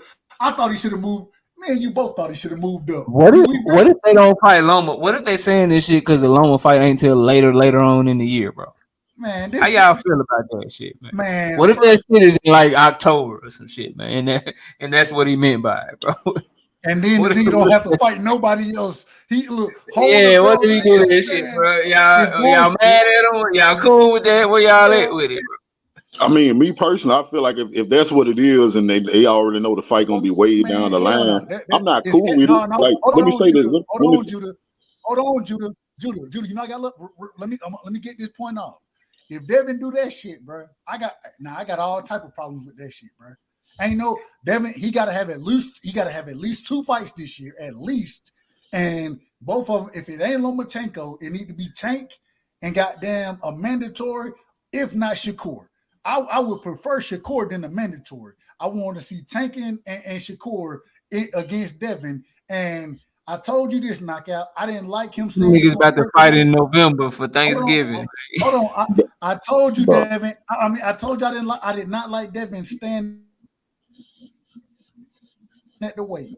But damn it, if you're gonna stay at the weight, you need and you don't fight Lomachenko, nigga, you need to fight Shakur and goddamn Tank. If you don't fight him, then I'm calling goddamn. I'm respectfully to Devin. I love Devin. I love him. But I'm calling cap on a lot of shit you talking about, bro. If you don't fight one of them, you got to fight both of them niggas if you stay at the weight, bro. I got some big news, man. Shout out to Zenith, man. Listen, I feel. Oh, go ahead. No, you go ahead, man. King Judah. I got to burn something by y'all, man. I'm starting to smell some cap. So this all I'm saying. I was saying that I feel like the whole reason why Devin them saying they're gonna stay is because they want to get Tank. I feel like it's common sense that it'll be easier to get a Tank fight at 135 versus y'all being on two different networks, and you possibly gonna have to ask the A side to move up to fight you. So it make more sense to stay at his weight class if you really wanted to fight him. We agree. Hey, man. Bob Arum said he's interested in making Devin Haney versus Teofimo Lopez if Haney beats Lomachenko and Teofimo wins his next fight at 140. Now I heard that too. Now my boy, now tell me this, Knockout, because I ain't talk about you on Pool Counter Boxing about that. But Dub, bro, I think it was Dub that brought it up. That said that we don't know what kind of contract Devin actually got with Bob. I heard that it's certain. I ain't know because I don't know a lot about contracts, but they said that some contracts have incentives where Devin might have more than just one more fight with Bob next. You know what I'm saying? That's what I worry about. And we kind of came to the conclusion that's why I kind of backed off that duck talk from Tank. Because now they done brought something else to my attention. I don't know how deep Devin locked in with Top Rank and what kind of control he actually have over his fights in the future. Good evening. I done already cooked on the whole duck. Like I never really understood the whole Tank Duck and Devin talk, bro. That shit was always crazy to me. But I feel you. Sequel, what's up with it? What's going on, fam? Hold on, real quick. Knockout, you didn't answer the question. What's the question? The question is if he tied into other fights as far as contractually speaking, right? Is he a duck? I mean, he ain't a duck, but he a clout chaser, if that's the case. Stop the cap. No, real shit. Like, no, bro, if he's tied into other fights contractually, but you've been acting like you not tied to him, what do we call that then, right side? Just real shit. Like if I know I'm about to debate King Judah, but I'm talking all this shit about you, but I know I got a debate with King Judah coming up. What am I doing with you? All I'm saying is if the brother is tied into some shit he wasn't expected to be tied into, and he got to make okay. So if you tied into some shit, number one, if you not expect or you didn't know you was tied into some shit, that's your fault because you're supposed to look at your paperwork. Point one. So we gonna assume that they ain't stupid. We're gonna assume that if they tied into some shit, that they know they tied into some shit. So we're gonna do that right there. We ain't gonna give them no excuses. So they know what they got. They know if they got options on them. They know if they not signed the Top Rank, if they free. They know all that shit. Bill, we always give Bill this credit for how smart he is and how good he done ran Devin's career. We're not gonna give him the whole negligent out. We're not gonna do that right now. So let's do that. So if he's tied into some shit, if Devin is tied into some shit, if Bill is tied into some shit, if they know they have contractually other fights, if they know that they do, but yet and still every interview has been about Tank Davis when you know you contracted to other fighters. Every interview has been about how Tank is ducking you, but we know you contracted to other fighters. If that's not clout chasing, give me a word for it and I'll use it. It's not clout chasing. It's not clout chasing at all. Simple for the fact we always forget about the Muhammad Ali Act. You can fight. You're not obligated. If you have a better deal on the table, you have leverage. If there's a better deal on the table, like a Tank and a Devin, if there's a better deal on the table, then you can take that better deal. The Muhammad Ali Act allows you to do that. Hey, real quick, sequel. I don't think the Muhammad Ali Act says that, number one, but number two, that deal's not even on the table. So what are we talking about? Real quick, sequel. Real quick. We asked, and me personally, we was on the panel with Bill, and we talked about that. We asked questions specifically to Bill on that, and Bill. respectfully to Bill, and shout out to Bill. He moved his way all the way around the conversation when that was the part. The one thing he would put out there, when we got the Muhammad Ali Act, we can make the bigger fights happen. But they were gonna make that bigger fight. They were gonna make that bigger fight at 140 or a catchweight. Everybody knows that. But that doesn't move the everybody don't know that. Everybody does not. So I got people refuting that's what the Muhammad Ali Act says, but I don't know. So I'm not gonna refute that. But I'm gonna use your logic and I'm gonna ask you a question. Yeah. So according to your point, he would have to have another deal on the table. Okay. So we all know that he don't have no other deal on the table. So again, if you know that you don't have another deal on the table that you can bring to use that Muhammad Ali Act, so you ain't got no other deal on the table, and while not having another deal on the table, you also know that you contractually obligated for these other fights. But you calling somebody else's name, knowing point one that you have no deal on the table, knowing point two that you contractually obligated to other fighters. Again, if that's not clout chasing, what do we want to call that? Let me ask you this, knockout. So how do we know? The information that we have prison? How do we don't know that's part of why Bill Haney coming out and saying we stand at 135? Because if you contracted, I'm just telling you how I will move. If I'm contractually obligated to fight who Bob Arum want me to fight, and I know he want me to move up the fight Teofimo Lopez, but I also know we want Tank Davis. That'll be a reason for me to say, you know what, we're going to stay at 135. That's me blocking Bob Arum from forcing me to fight somebody at 140. We're not even going to 149. Y'all tell me if I'm wrong, but it don't seem like Bob Arum should be able to tell Devin Haney that he has to move up in weight too. I don't think he has that much control over his career where he can force them to move up a weight class to fight him, to fight who he wants to fight. Right. I got you, I would love to answer your question, and I will. I have no problem answering your question, but you got to answer mine first, King Judah. Don't move the goalposts on me like that, King Judah. You smart, you tried it. I need you to answer that question first, though. If there's no deal on the table for another bigger fight, and you know you contractually obligated to other fights, and you have no other deal on the table, but yet you were calling out these fights that you know that you wasn't gonna be able to make because you had these other deals. If that's not clout chasing, what do we call it, bro? That's not clout chasing. I mean, my thing is, I wouldn't say it's clout chasing. Because I can only go off how my mind works and what I would be thinking, right? Yeah, and that's what I'm asking, bro. I can understand why y'all would see that as clout shit, but I'm telling you the type of person I am. If I'm Devin Haney or Bill that camp, and I really want Tank Davis, I would be calling him out, knowing that I know Bob want me to move up, but we don't have no plans on moving up. You can't force my son to move up. We know what fight we want, and I'm gonna say I want that fight. And Bob, you can't make my son move up to fight no Teofimo Lopez. I agree. I agree with what you said, and then I'm gonna pass the sequel. I agree with what you said 100%. But the reason I'm where I'm at, King Judah, just so you understand me, is because they didn't do what you just said. They didn't just call out the fight. They didn't just say we want to fight Tank. They took it a step further to Tank is ducking us. We can make this fight, but we're only fighting Kambosos because Tank Davis is ducking us. We could make this fight, but we're only fighting Lomachenko because Tank Davis is ducking us.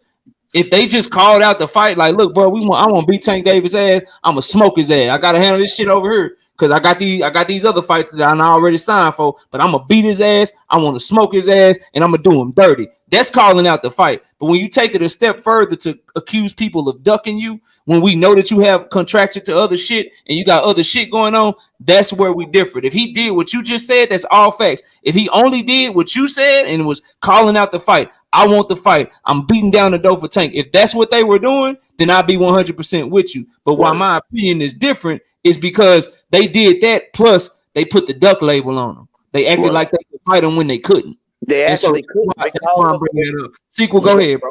But again, because of the Muhammad Ali Act, brother, they could have fought Tank, man. They just couldn't fight him at 135. They could fight Tank because of the Muhammad Ali Act. You have an obligation to yield to the bigger fight.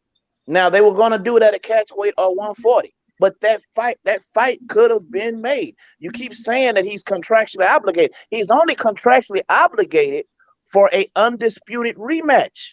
So he can fight. He can fight Tank. He could have fought Tank before the rematch with Kambosos. Wait a minute. Yes. So he was only so your argument is that he was only contracted to the belts argument. Yeah, he was obligated. Okay, so peep this. The rematch clause for Kambosos is gold. Why? Because what's on the line? What's on the line? Those 4 belts. But we if gotta he stop lose, this. Now let him right side. No, right side. This is right side. This is why I be right side. This is why, bro. You be asking me why. But you see, I'm doing damage control right now. I know, but this is why, bro. Just so you know, and everybody in the chat on Knockout don't like Devin. Knockout Devin. No, bro. This is why I rock with Devin heavy, but it be shit like this. Go ahead, see. I'm speaking facts. I'm speaking but you're facts. not though. But I'm gonna let you finish though. Bro, because of the Muhammad Ali Act, yes, sir. I'm speaking facts. You're saying that he was contractually obligated to do a rematch. He was also waiting around for Loma till Loma said he's still fighting. He didn't want to fight Kambosos in a rematch right away because he wanted the bigger fights. Anytime Devin gets on a chat, he says, I want the bigger fights. By staying at 135, and like you called out Shakur, or somebody else called out Shakur in a sense where no, you're not forcing Devin to do anything. He's already saying so you saying he didn't have to fight Kambosos right away? Was that the point? Was that what you just said to me? No, sir, he did not. Because of wait. Right side, why you right side? Let him go. let him cook. No, let him cook, bro. You know we let him cook over here. Go ahead and let him cook. Let him do his thing. Go ahead, bro. I'm listening to you. No, I'm just saying because of the Muhammad Ali Act, he was not obligated to do the rematch right away. He could go get the bigger fights. He was obligated, bro. Right side, bro. Let him go. Please do not do this, bro. Please do not. Let him go, bro. Let this man talk. But stop interrupting him. Hold on. But what he could not do is go fight like another fight like whoever he just beat, he just fought and just beat. He can't do that. You have to fight for the bigger fights. I put it in the chat. You also asked, somebody also made a statement saying, well, if he move up to 140, he's ducking. No, he's not ducking if he go reach and fight Prograis. Like there's levels to ducking, bro. We all know what ducking looks like. Devin Haney is the GOAT. Fuck Shakur Stevenson. Devin Haney will kill. Hey, bro, you're not gonna get up here and disrupt my panel, bro. Let him talk. Let him talk, bro. I don't even know you, but let him talk, bro. If you want to be up here, we can talk boxing all day, but don't just come up here talking shit, man. Go ahead. Go ahead. All right, cool. That's your opinion. I say what makes sense, bro. Ducking, there's levels to ducking. All right. I believe I believe Tank is ducking Devin. But at the same time, I don't think it's Tank. I don't think it's Tank. I don't think it's Tank. I believe you, bro. Hey, what's your name? Redstorm, bro? I like that, bro. Just because you Devin Haney is the GOAT, bro. Let him finish. Everybody, please stop. Let the man finish. We let people talk, bro. Let him finish, and then I got it. I don't think it's Tank himself. You know what I'm saying? Because one of the unique things when we're talking about ducking, there's levels to ducking. All right. Hold on. I'm just making sure I got all your points. So he didn't have to fight Kambosos right away. Kambosos had a contract to the belts, not to Devin Haney. And then you're on the Tank Davis is ducking Devin Haney. That's what you on that too? What I'm saying, I don't believe Tank is ducking Devin. Okay. I believe his people don't like the matchup. Okay, so he ducking Devin by way of his team. I got you. Go ahead. And so okay, but here's the thing, bro. When you wear the big shoes, say for instance, I own a print company, right?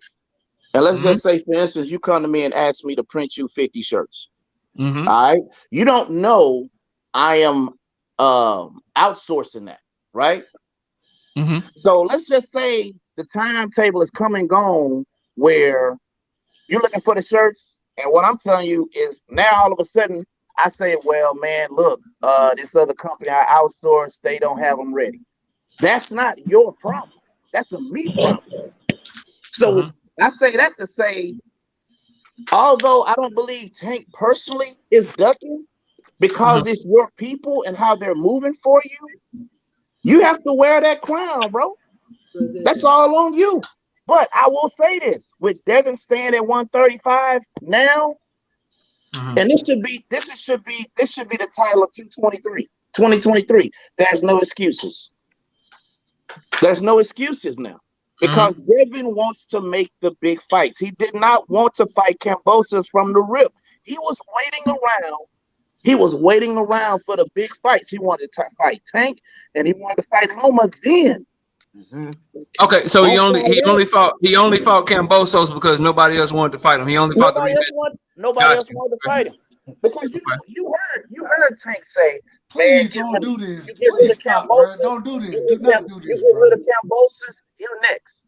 But then everybody always was saying that no. What Tank say? What did Tank say, bro? What did he say? Man, you remember when he said in the interview, he said, "Man, look, when he get rid of Kambosos," and that was after, this is before the first fight. When he get rid of Kambosos, I want him next. Y'all heard that? I got you. Yeah, I remember that. Yeah. So I remember. But everybody kept saying, excuse me. Everybody kept saying, no, he's obligated for Top Rank to fight Kambosos. No, he's not. He's obligated to rematch the undisputed fight. But that fight could have been at a catch weight where those belts weren't even involved. Hell, the catch weight could have been 136 for all I care. It's still a catch weight. And that fight still could have gone. And let's be honestly clear. Bob Earl ain't Team Haney. Bob Earl is for Bob Earl and his boys. He's not for Team Haney. So let's speak facts, because when it comes to the Muhammad Ali Act, I'm sorry, bro. Using that, it's a bigger fight than George Kambosos. You know that, and I know that. They could have easily pulled 15 apiece from that fight. Easy. I appreciate you letting me cook, bro. Real talk. All right, so here's the thing. Let me catch this super chat real quick, and then you can go right side. But then I'm cooking, bro. So you gotta let me cook. But you can say something real quick after I say catch a super chat from Zenith. Zenith say, if that was in the Ali Act, Fury would have fought AJ instead of Wilder. Staying at 135, not get him out of his obligation to Top Rank. He would still just have to fight Top Rank guys like Shakur. Well, go ahead and say what you were about to say, right side. I say this very respectfully, and shout out to my brothers.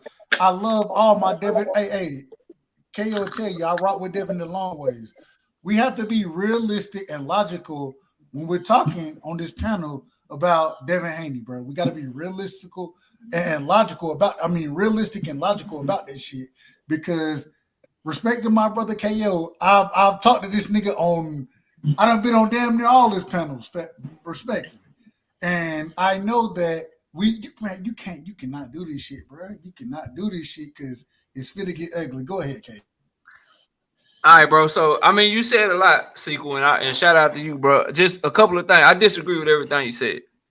Number one. Number two, a couple of things. So Devin Haney didn't have to fight Kambosos right away. The rematch clause was ironclad, bro. Like, he had to fight him, or they had to find a way to get Kambosos out the way, bro. Like, and to my knowledge and to anyone's knowledge, George Kambosos never said he was taking any step aside money. As a matter of fact, right after the fight, he said, we taking our rematch. And then a week later, Lou DiBella, who went to the Boxing Hall of Fame, said, we're activating our rematch clause. So he did have to fight him right away. And then this notion, and I know who been saying this shit. Bill Haney been running around here saying that, oh, we contracted to the belts. Devin Haney only had a contract for the belts, and George Kambosos. George Kambosos didn't have a contract to fight Devin Haney. He had a contract to the belts. Well, number one, you won the belts off me. Number two, if you drop the belts to try to make another fight, now you in breach of my motherfucking contract. So I can come at you for a breach of contract because you went to drop my belts when you know you owe me a rematch. Number three, you not contracted to no belts, bro, because that would mean that they would have to get the WBO, the WBC, the WBA, and the IBF to all agree that they're going to put their belts all on the line for George Kambosos, no matter who he fight. So if Devin had dropped the belts and George Kambosos was contracted to the belts, that means they would have found a contender for George Kambosos to fight for all four belts at the same time. That shit never happens, bro. The IBF is going to have their mandatories and they're going to have their vacant fights. The WBO, same thing. WBC, same thing. WBA, same thing. With all these politics and all these moving forward, parts. Ain't nobody doing that shit, bro. That is a blatant lie. No one's contracted to only the belts. You are not gonna get the IBF to sign a contract, the WBA or the WBO or the WBC to sign a motherfucking contract to where a fighter gets to fight for the belts no matter who it is. Like, hey, I'm fighting for this fight over here, and if I lose to him and he dropped the belts, all y'all gotta let me fight for the belts all at one time, bro. That's cap. That man capping to y'all, and y'all coming out here repeating it. Then you said some shit about Kambosos. No one wanted to. No, he only fought Kambosos because no one else wanted to fight him. And this is the thing that be getting me with some Devin Haney fans, bro. Like when the man signed on the dotted line, Bill Haney himself, Devin Haney himself, we signed up to do it twice. We going over to Australia twice. Y'all will blame Tank Davis. You will blame everybody else except the fact that George Kambosos said he wanted his motherfucking rematch, bro. The man said, I'm fighting my rematch. The only way out of that shit was to pay George Kambosos some step-aside money. And of all the shit that you heard Bill Haney say or Bob Arum say, you know what they never said? We gonna pay George Kambosos step-aside money. Because they not fucking stupid, bro. They not dumb. They just watched Devin Haney put hands on George Kambosos in the first fight. So why would I pay you not to fight so I can make another fight and pay you to just sit on the sideline when I know my fighter would beat your ass, bro? No one was doing that, man. No one was doing that at all. Right. Then you brought up the Tank quote, bro. You brought up the Tank quote of how Tank said, if you win, I want to fight you next. But what you guys always conveniently leave out and what you always forget about is that once the reporter told him that Devin Haney had a rematch, he said, oh, and he dropped the shit and he never brought it up again. The only time he brought up Devin Haney is when they brought him up on the Rise podcast. He said, when he get done with his shit and I get done with Ryan, tell him I want to fight him next. So he didn't keep calling him out, knowing that he had a rematch clause. And again, no matter what Tank wanted, the ball was always in George Kambosos' court, very similar to the ball being in Deontay Wilder's court for the third Tyson Fury fight, bro. Like the third Tyson Fury fight, Tyson Fury was running around this bitch for a year, telling all of us, man, I'm about to fight AJ. I talked to the Prince of Saudi Arabia. I did this, I did that. We about to fight Anthony Joshua. But what Deontay Wilder have? A motherfucking ironclad rematch. Unless Deontay Wilder was willing to let go of that shit, Tyson Fury had to fight him, and we see how that all played out. But somehow, you guys want that shit to be different for Devin Haney. Then you said Bob ain't Team Haney. Bob ain't Team Haney. Bob is this, Bob is that. Of course he's not Team Haney. So do you think that he is going to allow Devin Haney and he is going to hope that Devin Haney go fight a fight that he could lose with a fighter that Bob don't control? And then if he lose that fighter, now Bob lose control of the belts. Bob Arum got Lomachenko. He got Keyshawn Davis. He got Carlos Balderas. He got motherfucking Abdullah Mason and a slew of other 135-pound fighters, bro. He is not having Devin Haney fight off platform. Devin Haney is fighting top-ranked fighters, and everything that I told y'all was going to happen has happened this whole time. I told y'all he had to fight George Kambosos in a rematch. What did he end up doing? Fighting George Kambosos in a rematch. Nobody wanted to fight. Loma was coming. What happened? Loma is coming. And then let's just talk to this ducking shit, bro, because it's crazy to me how y'all keep telling me that, no, it's not a debate, Dahlia. It's crazy y'all keep telling me that Devin Haney is being ducked by Gervonta Tank Davis. But I remember a time when Devin Haney was fighting on Showtime with Gervonta Tank Davis. I remember that shit, bro. I remember that shit 100% back in 2019. And I'm not calling Devin a duck. I don't think Devin Haney is a duck. But you cannot tell me that a fighter is ducking another fighter when they on the same platform, but the dude that you say is ducking him is the one that went to go fight on another platform, bro. How am I ducking you if we on the same street and then you run across the street somewhere else, but then you call my name out like I'm ducking you and shit? That shit don't make no sense, bro. The man left Showtime to go to the Zone, and y'all saying that Tank is ducking him? How, bro? And he ran down on Roma. He ran down on motherfucking Teofimo. He ran down on Ryan Garcia. He ran down on motherfucking Kambosos. He went over to Top Rank and said that I would take whatever deal to fight George Kambosos because he was chasing the belts, bro. All him and Tank been doing is talking shit back and forth to each other, going back and forth, talking their shit, doing whatever they do, but nobody sent no contracts. Neither one of them have ducked each other yet. This is Errol Spence. I said this last week. This is Errol Spence and Terence Crawford all over again in 2021. They hadn't ducked each other yet, and then we finally got some clarity in 2022, and we found out who the duck is. We are going to find out when Devin Haney get done with Loma, and Tank Davis get done with motherfucking Ryan Garcia, assuming that they both win, that is when we will find out who is ducking who. If Tank Davis don't send Devin Haney a contract and don't try to make the fight like he said he would, then we can start looking at Tank Davis. Or if Devin Haney had options on him this whole time and we didn't know it, man, he knew he had 5-6 fights the whole time and he up under top rank for the next foreseeable future. I got then that would be a KO. I got a serious question, KO. Hold on so one second. So that's what it is, bro. Like all that shit you talking about, bro. Like that means nothing to me, bro. The facts don't line up, fam. What I asked you to do, because you don't know what the Muhammad Ali Act is, educate yourself on that, and then let's talk again. I don't need to educate myself on it, bro. Because everything the Muhammad Ali Act. I know you brought up. I understand you brought up Tyson Fury. I understand that, but it was obligated. He was obligated to fight Devontae Wilder. Remember, the COVID came, and they tried to extend outside and past the date of the contract, and they couldn't do it because he had a rematch clause, bro. They couldn't do it because he had a rematch clause, so they couldn't even break. So you proving my point, bro. They couldn't even break Deontay Wilder's rematch clause because of fucking COVID. There's no COVID here.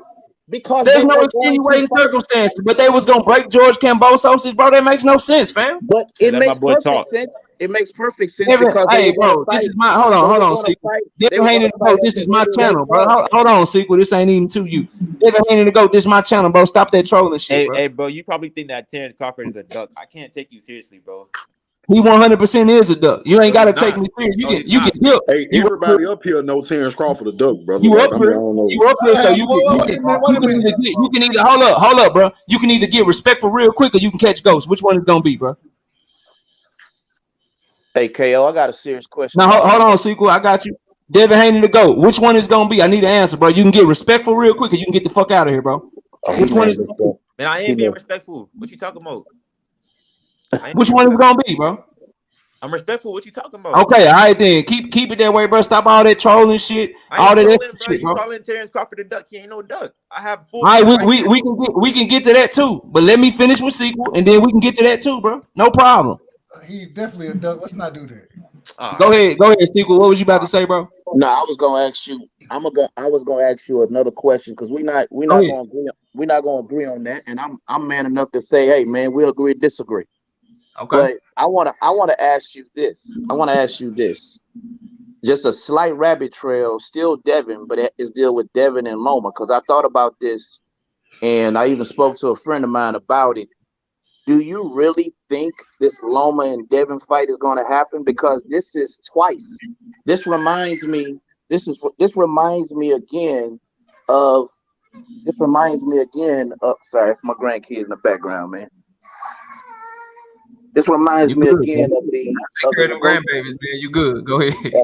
But this reminds me again of Kambosos' negotiations, giving Devin something he'll say hell no to, and then once he say hell yes, we're gonna find another issue, and another issue is these concessions that Loma is now bringing up all of a sudden. I want to honestly ask this question, and I mean it sincerely. Do you really think Loma is going to fight Devin now that he said yes to being after Ramadan and agreed to concessions, and all of a sudden there's brand new concessions that Loma wants? Do you really think this fight is going to happen? What are the brand new concessions? Because I ain't heard that. He wants more. He wants more money now. Where is that reported? I mean, man, that's been reported. But long story short, until Bob Arum comes out and says the fight is dead, he's still pushing for the fight. He said all they're looking for is a date and venue. I'm gonna listen to the promoter until proven otherwise, because he got control over both fighters. So yeah, I think the fight gonna happen. If not, shit, I would love a Shakur Tank fight. With that being said, I'm glad you mentioned that. I knew you was gonna bring Bob up, because did you hear what Bob said after George Kambosos got watched by Devin the first time? He said on national TV, on ESPN, nah, we don't need to see that again. I hope he fights Loma next. Yeah, that he hopes, but he had no control because George Kambosos had a rematch call. He hoped that Tyson Fury would fight Anthony Joshua. That's what he hoped for. That's what he was trying to do. So yeah, he hoped that shit. You know what I mean? He hoped that shit 100, but he didn't have no control over that situation, bro. I think he did, but I appreciate y'all letting me talk, man. I appreciate. Oh man, you always welcome, bro. If you gotta go, man, go take care of them grandbabies, bro. You always welcome back. We live Wednesday and Thursday nights too. Oh no, I just closed the door. They good. Oh, all right. Oh, you good then? You good then? Y'all go. Oh, you good then, bro? I know what it is. Hey, I want to let Devin Haney to go, and then one of y'all can talk back to him. I want him to explain to y'all how Terence Crawford is not a duck, and then somebody else can respond to him. Are we done with the Devin? Real quick, I gotta say one last thing about Devin. At the end of the day, man, the one thing I still, and even though I say that, you know what I'm saying, I don't fuck with him staying at the weight. I don't fuck with it. But me neither. I want his ass to move up. I want him to be a 100% version of himself. Go ahead. Agreed. But hey, Knockout, you heard me. I said this the other day. I said, shit, I might not. Nah, fuck it. I'm wrong with them. If you gonna stay at the weight, goddamn it. And he's still gonna beat both. He gonna beat goddamn your boy Tank. He gonna beat goddamn Shakur as well. If he stay at the weight, I hope he don't stay at the weight. But if he do, fuck it. I'm riding with my boy, man. Who's your boy? Devin Haney, his boy. All right, that's what's up. That's what's up. Now tell us why Terence Crawford not a duck. I want to hear this. I'm talking to you. Devin Haney is the GOAT. Devin Haney is. KO, you know that dude ain't got no leg to stand on that argument. That's dead, bro. Even every Bud fan I know, all the Bud fans I've been arguing with for the last year and a half, all of them disappeared. Hey, then when Terence knock out Errol, I don't want to hear no car accident. All right, there you go. Nah, I ain't talking about him knocking him out. You got him winning. That's cool. Tell us why he not a duck though.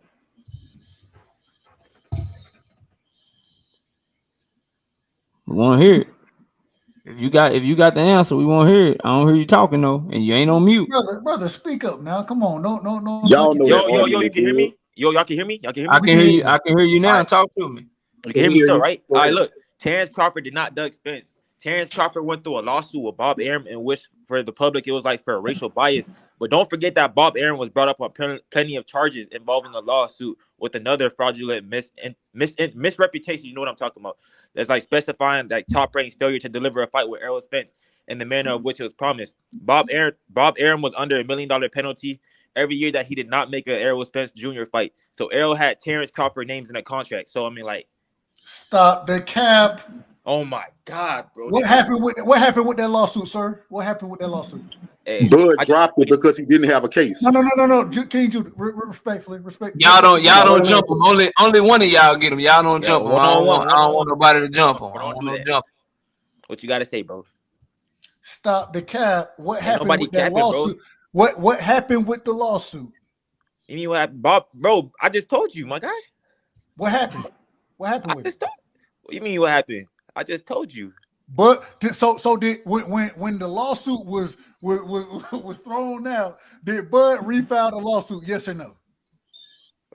None of us seen the contract, my guy. Yes or no? Did Bud resign? Did he refile the lawsuit? Yes or no?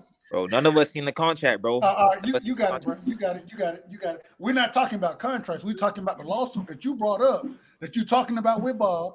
Did Bud what the lawsuit got to do with him not ducking though? That's what I'm trying to get at. But did Bud refile the lawsuit though? Did he refile the lawsuit? Yes or no? Yes or no? Shit, yes. Yes. Oh, all right. Why you laughing for, bro? Man. Because he didn't re-sign it. That's the problem. He didn't refile the lawsuit. It was a joke, my nigga. It was a joke, bro. He let the lawsuit go. The shit is thrown out, and you're talking about shit that ain't even relevant right now. But respectfully. Dub, Dub, how does Errol's nuts taste, bro?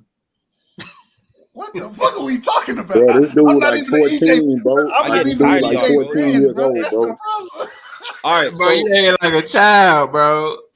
No, damn, I'm a grown ass man, bro. I said you acted like one. Hey, that dude 14, bro. I'm telling you. I'm not 14. I live by myself, bro. I live by myself, bro. He live by himself. Okay, good. The man named himself Devin Haney is the GOAT, man.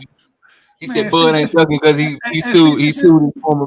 And this is the problem. This is the problem I got with niggas who say they rock with Dev.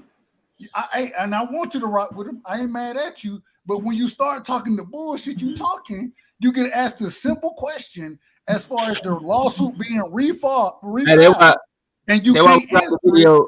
That's why we dropped the video called Devin Haney fans sound like Terence Crawford fans. Y'all be sure to go check that out, man. My God. And then you give my brother Knockout the energy to sit here and tell somebody like myself, a fan of Devin Haney, bro. Hey, Devin Haney fan, they sound like Bud Crawford fans right now. And I gotta go defend this shit.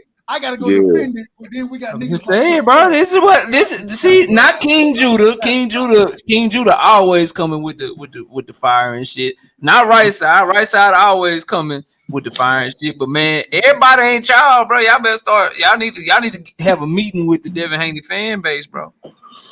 Y'all need to have a meeting with the niggas, man. Ain't nothing wrong with us, bro. What you mean?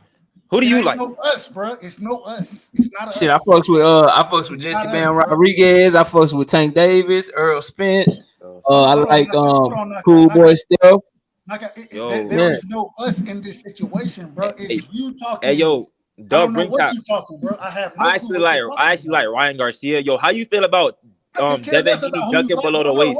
Wait a minute, bro. I can care less about who you like. It's about the conversation you just brought to the panel, and then a simple question got asked, and you refused to answer the question. I don't care. That ain't none of our business, bro. That ain't none of our business, bro. No, you're right. It's none of the panel business. It's your business. It's no. You're talking, bro. Yeah. Stop the bullshit.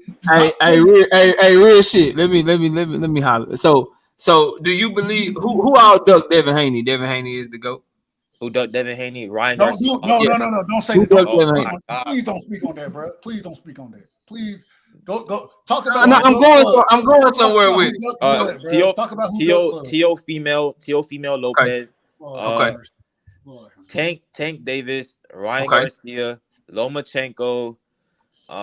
You see, I can't say nothing. If I say Shakur, I'm stupid as fuck. You gotta be stupid as no. Okay, so I disagree with Tank, right? I agree with Ryan Garcia, and I agree with Teofimo. But let me ask you this, bro. This is where like it's a trap. You know what I'm talking about? Let me ask you this. So if Devin Haney ducked Teofimo, if Teofimo ducked Devin Haney, and all Devin Haney was doing was chasing him, but Teofimo never had no contract to where he could actually fight Devin Haney.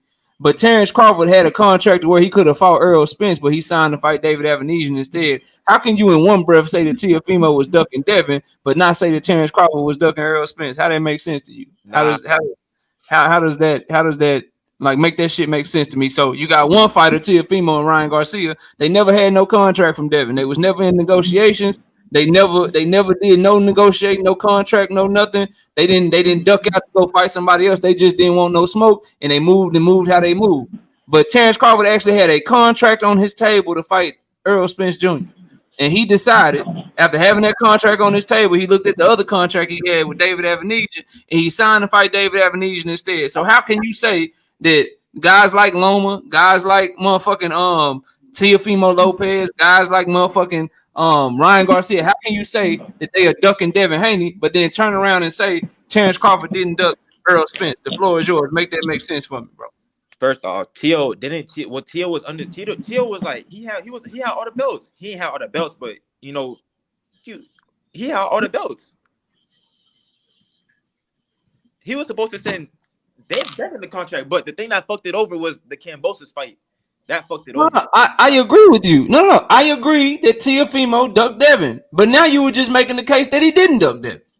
I agree that Teofimo ducked Devin, but what I'm asking you is, if Teofimo ducked Devin with no contract, no negotiations, how can Bud Crawford go into negotiations, have a contract, but sign to fight someone else, and it's not a duck? How can you say that Teofimo ducked Devin, but Terence Crawford didn't duck Errol Spence? That's what I'm asking you to make sense for the people. You see, that's some shit I can't like argue with.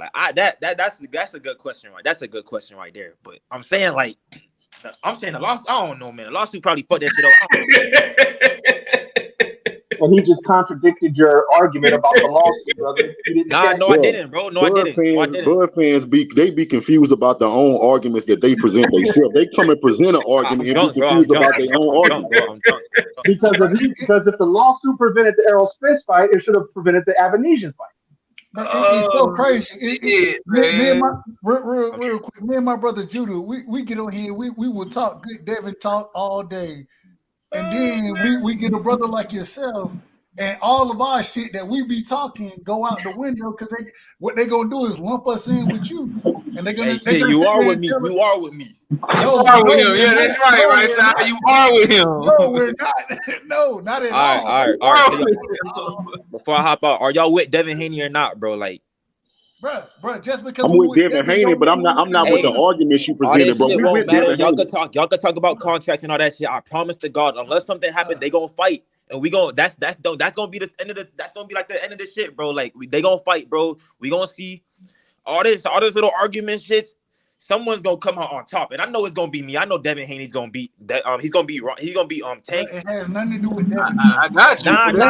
You talking about Devin, but you also said Terence Crawford wasn't ducking. But then you named the people that ducked Devin, and that's cool. I got you. You named the people that ducked Devin. That's all good. But the dude Terence Crawford did worse than they did, but you don't want to call him a duck though. That's what I'm trying to get to. I'm trying to figure out why we can't call Terence Crawford a duck. Can you just let the people know, bro? You claim to be real. You 100. You know I got you in the corner. You know that shit was all facts. Just go ahead and tell the people. Just tell the people that Terence Crawford is a duck, bro. Just go ahead and tell them. Man. All right, Terence Crawford is not a duck. All right, tell me how then, bro. I just read a whole statement to you, my guy. The lawsuit. Bob Aaron fucking him over. Bob Aaron had nothing to do with this, bro. Now he don't. Hey, let me say something. Hey, let me say something real quick, bro. Let me tell y'all something about this lawsuit. Let me tell y'all something about this lawsuit real quick. No, real talk. No, I'm gonna talk to everybody who listening, man to man. If they got women on the panel, you know, grown ups to grown ups. I'm gonna tell y'all some real shit. I done been to jail before.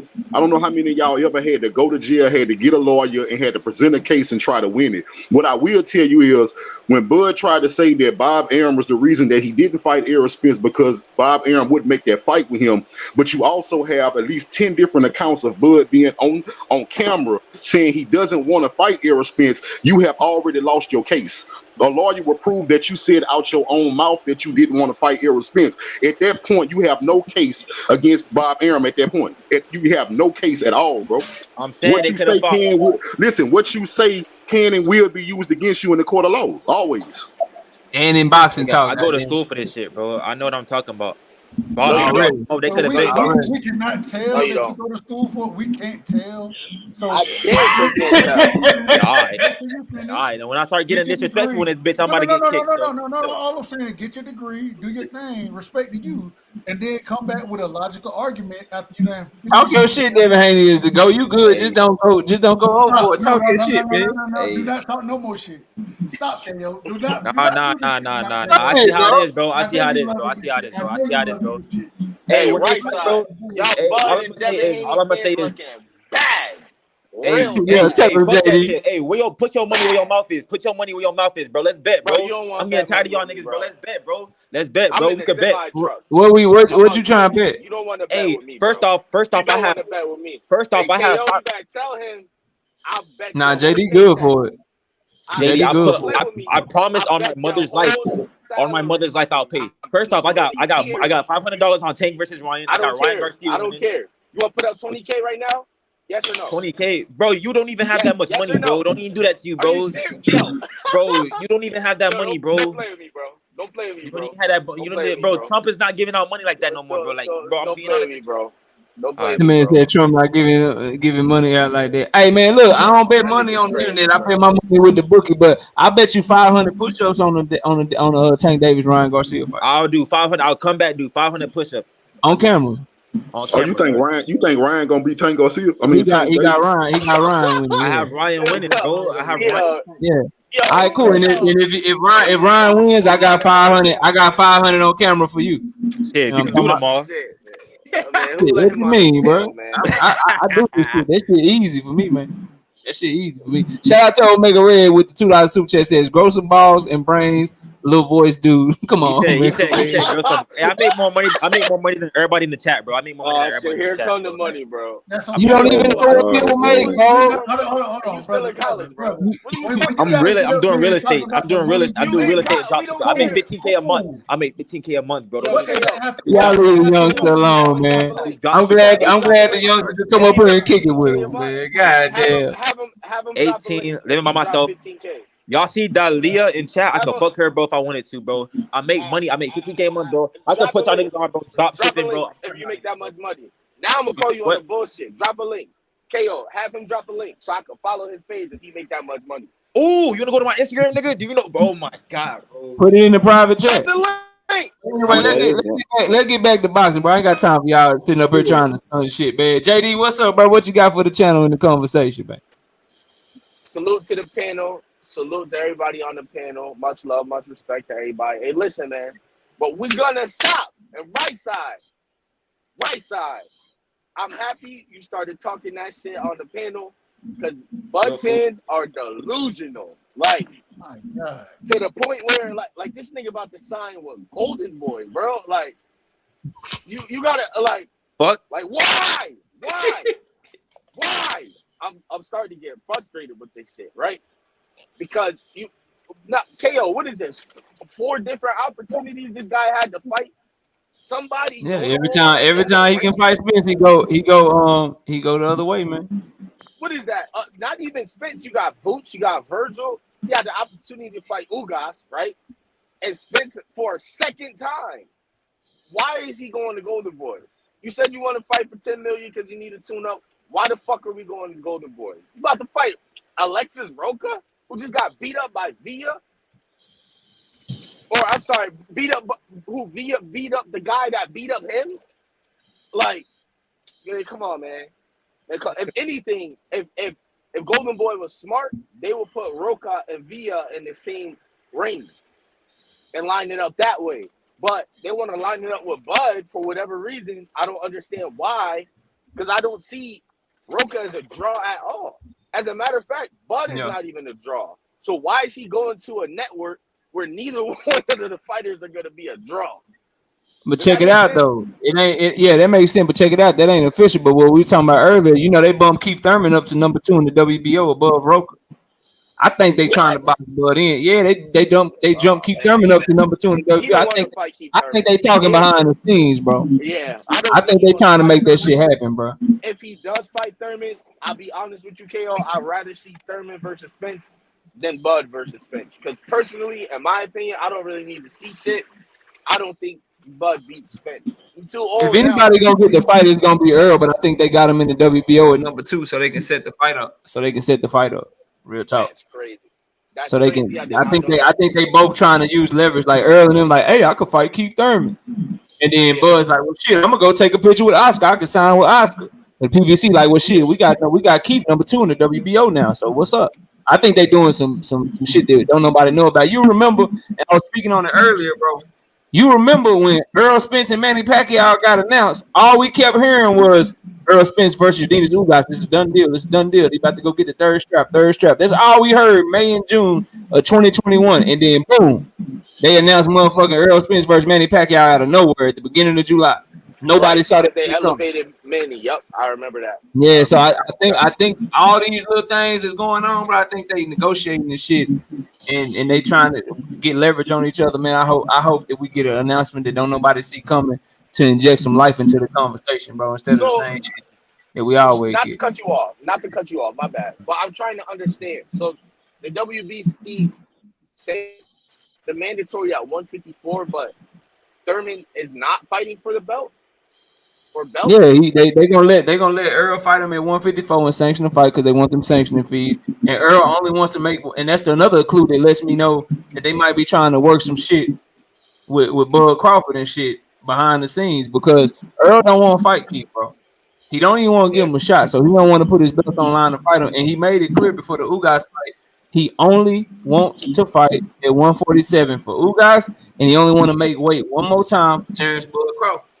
And Errol is the type, based off of what I've seen from him. I think he told Al once Bud got done with fucking Avanesian. I think he told Al, I know you got that Keith Thurman fight, but fuck that shit. I need that Bud fight. And so I think that's what they're trying to work on right now, bro.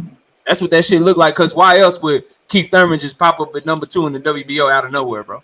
Of course. And when did he pop up? Like 2 or 3 days after Terence Crawford was taking pictures with Golden Boy, and they were talking about Roach and shit.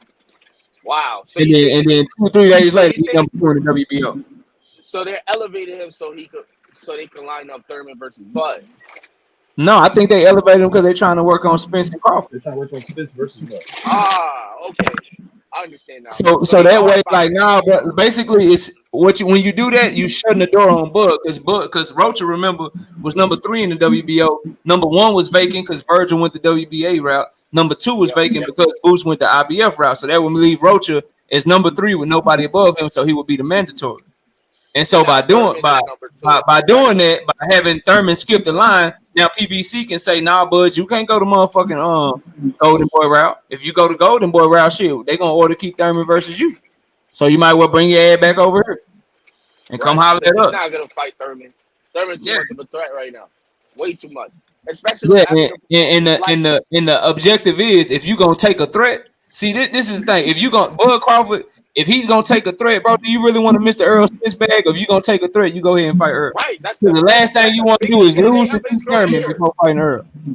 Win, lose, or draw. Errol said it before. 38-1 is still a great record. I'm just saying. Well, 39. What is that? 39 now since he knocked out. And I heard he in court. His dumb ass in court from the bum ass glove he wore. Yeah. So I heard. Oh yeah, they are trying to they're trying to get that shit ruled a no contest or something. Yeah, because they were saying that the gloves. I didn't know they were messed up when he went to the ring. Yeah, you ain't see him hiding his fucking. He hiding his fucking gloves with Sparkle Lee and shit. He in the corner and shit. I seen the clip. I watched the fight. I watched some of the fight. I didn't watch the whole fight. I watched the whole fight. I wasn't paying for that shit. I'm sorry. Somebody else that I know where I was watching it for free, and I'm like, I bet we watched this. I wasn't paying the fucking dime for it. But I ended up watching it with him. And I see him hide his fucking gloves. Like, yo, what the fuck? Fast forward, you see everybody, all the media posted about his gloves ripped up and shit on some Tyson Fury shit. And I'm like, nah. So I look at the pictures. They don't even look like the same gloves he put on. Yeah, man, I heard BLK new gloves. So now I heard BLK still charging y'all for that fight. I heard BLK still charging y'all. Yeah, they taking money out of people's accounts and shit, bro. Y'all, nigga, I told you I ain't. Yeah, they taking money out of people's accounts and shit, bro. But yo, we got some fights that I want to ask y'all about some fights that's coming up. So Rachmanov is about to defend against Joe Cordina for the IBF 130-pound championship on April 22nd. You got Jesse Bam Rodriguez versus Christian Gonzalez for the 112-pound belt on April 8th. Callum Smith is back in action facing Powell Stephan on March 11th. You got Anthony Joshua versus Jermaine Franklin on April the 1st. You got whatchamacallit, Joe Joyce versus Jay Lee Zhang, that big Chinese dude. They fighting on April the 15th. What y'all liking, man? What we excited for? What's the best fight on that thing, man? These nuts in your mouth. Oh, shut up, my mic was muted. Hold on. All right. Whoa.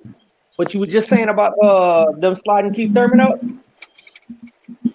He was number 3, right? They moved him to number 2. Right. But the previous ranking, number 1 was Virgil, number 2 was Boots, number 3 was Thurman, number 4 was Conor Benn, number 5 was Alexis Rocha. And everybody knew Conor Benn was gonna drop out due to the performance enhancing drug.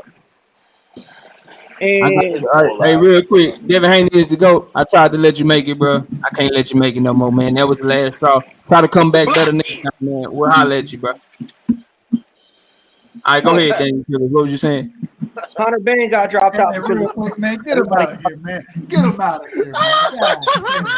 Get him out of here. In a room, I tried to let him make it, man. I tried to let him make it. I let him make it for as long as I could, man. I'll be damned if I'm about to let him give last words. Hell no, that shit'll go left. That shit'll go left real quick. Go ahead, Daniel. What were you saying, bro? With the 1, 2, 3 after that, with Boots and Conor Benn dropping out, it was always going to be Virgil and then Thurman and then Rocha.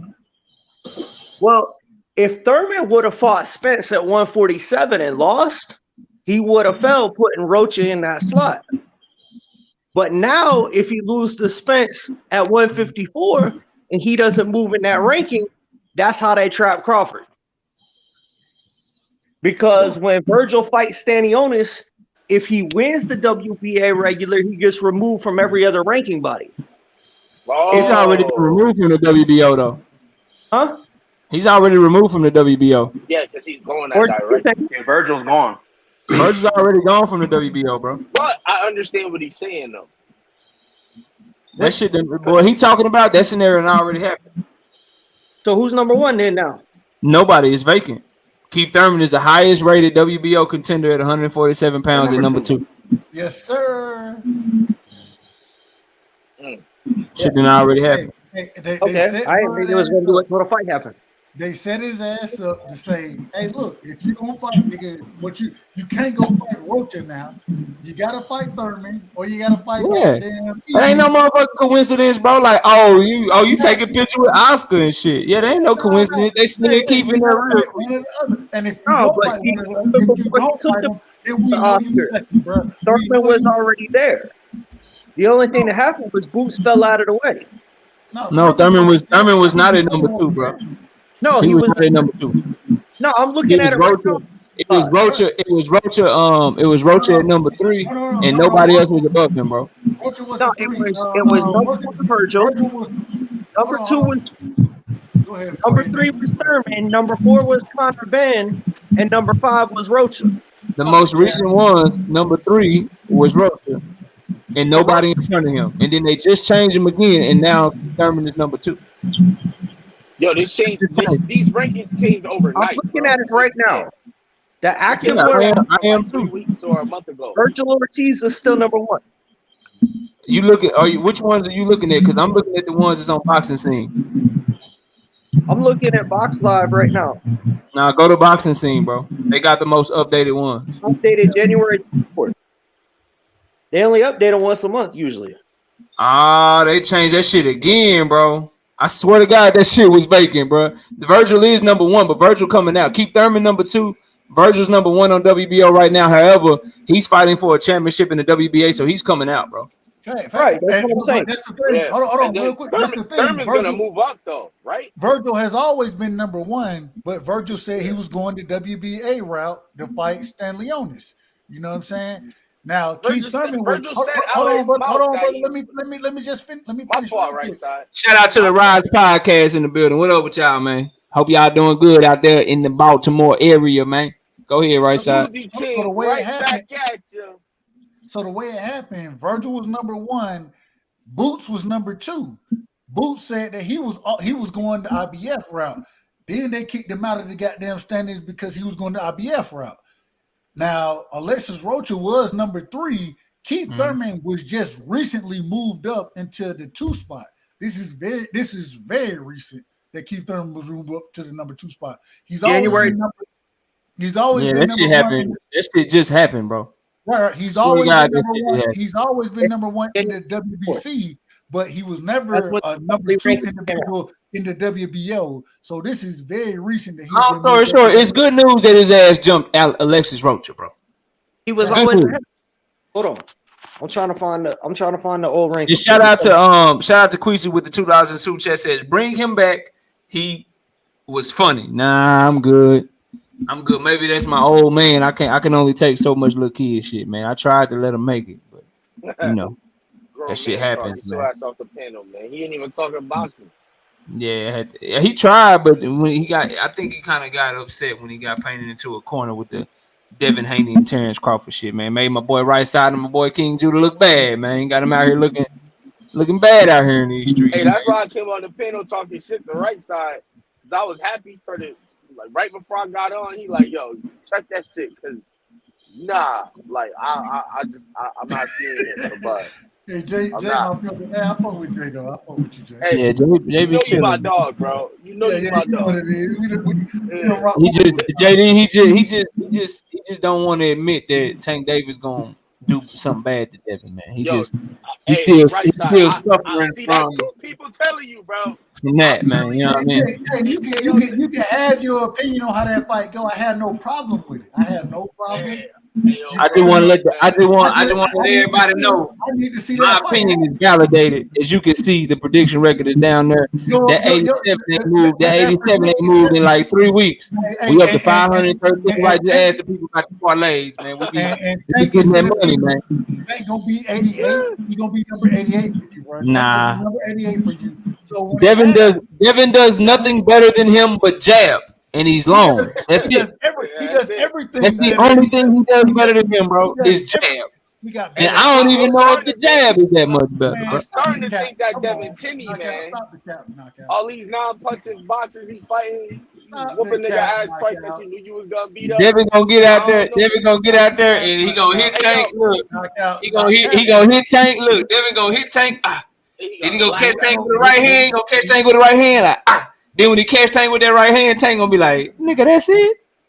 Fight gonna be over with. You know what's gonna happen? Fight gonna be over with, man. No. It's gonna look more like the Barrios fight. The problem is Devin is a way better boxer than Barrios. And so the same way it took and not nearly as tough. Wait a minute. And not nearly as tough. Wait a minute, KO. Let me finish. He's not tough like Barrios, bro. KO. Let me finish. And not nearly as tough. All right, knockout. I was wrong. Crazy as hell. All right, Daniel, appreciate you coming up, bro. We live again Wednesday. I'll see you later, Daniel. My bad. Right. Take it easy, brother. Take it easy, man. Go ahead, man. Man, stop. Go ahead, right side before I interrupt you again, man. Tank is gonna look like the Barrios fight. The problem It's gonna look like that Hector Garcia fight, man. Devin is way more skilled than Barrios is. And if Barrios was able to do what he did to Tank, Devin gonna beat the shit out of Tank, bro. That's what's gonna happen. Devin not as big as Barrios. It's gonna look like the JoJo Diaz fight, except when the left hand come from Tank. It's crazy. He's gonna put the boy to sleep.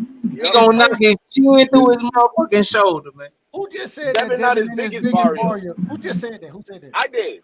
He's not. JD said that. Barrios is 6 feet tall, bro. Yeah, Barrios is bigger than Devin's reach is longer than Barrios, and Barrios is tougher. And his footwork is better than Barrios. And Devin is way tougher than Barrios. Barrios is tougher though. Stop the cap, man. I'm gonna tell you like this, right? Because you don't like Devin, bro, it's cool, but you can't. No, it's not that. I love Devin. No, you don't. No, you don't. The undisputed champion of the world. Devin is one of the greatest in this division right now. He's the youngest undisputed champion that we've ever seen, ever since Pernell Whitaker. So Devin Haney is gonna be caught with straight left hand after straight left hand. It's gonna be bad for him. Straight. Tank ain't long enough to hit the straight. Ain't long enough. He don't have to be long. He gonna walk straight to Devin. Look, Devin That's like his alley. The only time you should worry about taking somebody's either strong or shorter than him. But if you taller than him and you weak, ain't got no shot, man. And Devin, I can honestly say I got the boxer over the puncher.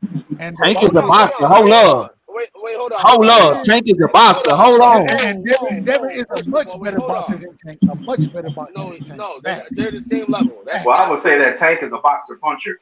That's what I would say. Yeah. Make sure, but see, Jerome, as long as you put the boxer first. You said boxer puncher. He said boxer versus puncher. No, it's a boxer versus a boxer puncher. It's a boxer who can't fight. It's a boxer who can't fight versus a fighter who can box. Yeah, that's what it is, bro. Listen, man. Listen, this is what it is, bro. And I gotta get y'all last words. I gotta wrap. I'll see y'all Wednesday, but this is what it is, bro. This is what it is, bro. I'm gonna give it to y'all like this is how in a nutshell. Devin Haney is a boxer. He's a boxer, but he can't really fight when it comes time to fight. Tank Davis is a fighter that can box when it comes time to box. I got the fighter over the boxer who can't fight. Yeah, that man can't fight. He ain't got no fight in him like that, bro. He worried about his daddy and shit, man. Tank Davis ain't got no daddy, bro. Shout out to the hood, man. We going with Tank, man. Go with the live, man. Look, man. My brother go with the live. Hey, let me get y'all last words, man. I gotta wrap this shit. Let's go. My last words. Tell that boy. Let's go. All right, JD, go ahead. You go first. He'll fight Shakur if he like that. You got anything else, bro? Tell that boy fight Shakur since he like that. Why the fuck Shakur got to look for a fucking eliminator? He can't get Did he have the WBO? It's crazy. Tank is supposed to be the big dog. Hey, man, y'all stop arguing. I'll be back Wednesday. I got a dip, man. Let him give his last word. JD, go ahead, man. Did Shakur have the WBO? I done got him riled up, yes man. or no? JD, don't answer no question because he can't answer. You got to give your last word, man. I gotta go, bro. Go ahead. Man, Give your last salute to word, the man. panel, man. I'm sorry, I get carried away. Much love to the panel. I love boxing. Boxing is back. Much love to you, JD. Much love to you, All right, bro. JD, You take know it it's all easy, love, bro. man. A love to all of y'all, man. Great job on the panel. Be good. Appreciate that, bro. Dragon Fang said that's unfair because his daddy cares for him. I'm just talking shit, Dragon Fang, man. I'm just talking a little shit. I'm trying to get right side and King Judah riled up, man, for the show over with. Go ahead, Jerome. Give your last word, bro. Yeah, salute to everybody. Salute to everybody in the chat. You know what I'm saying? Keep doing what you're doing with the content. And I can't wait for the O'Shaquie Foster fight coming up this weekend. I can't wait for that one. That's going to be one hell of a fight. Another interesting fight is going to be the Max Sayo versus Brandon Figueroa fight. Can't wait for that one either because I want to see how Brandon Figueroa looks at 126. So that fight ain't gonna be that interesting, bro. That's gonna be a one-sided beatdown, bro. That sale getting fucked up. Well, yeah. Respect. Yeah, I think that Mark Sayo loses as well, but I want to see how Figueroa looks at 26. I just want to see it for that reason only. Stronger. But salute to everybody, and I can't wait for the debate show coming up.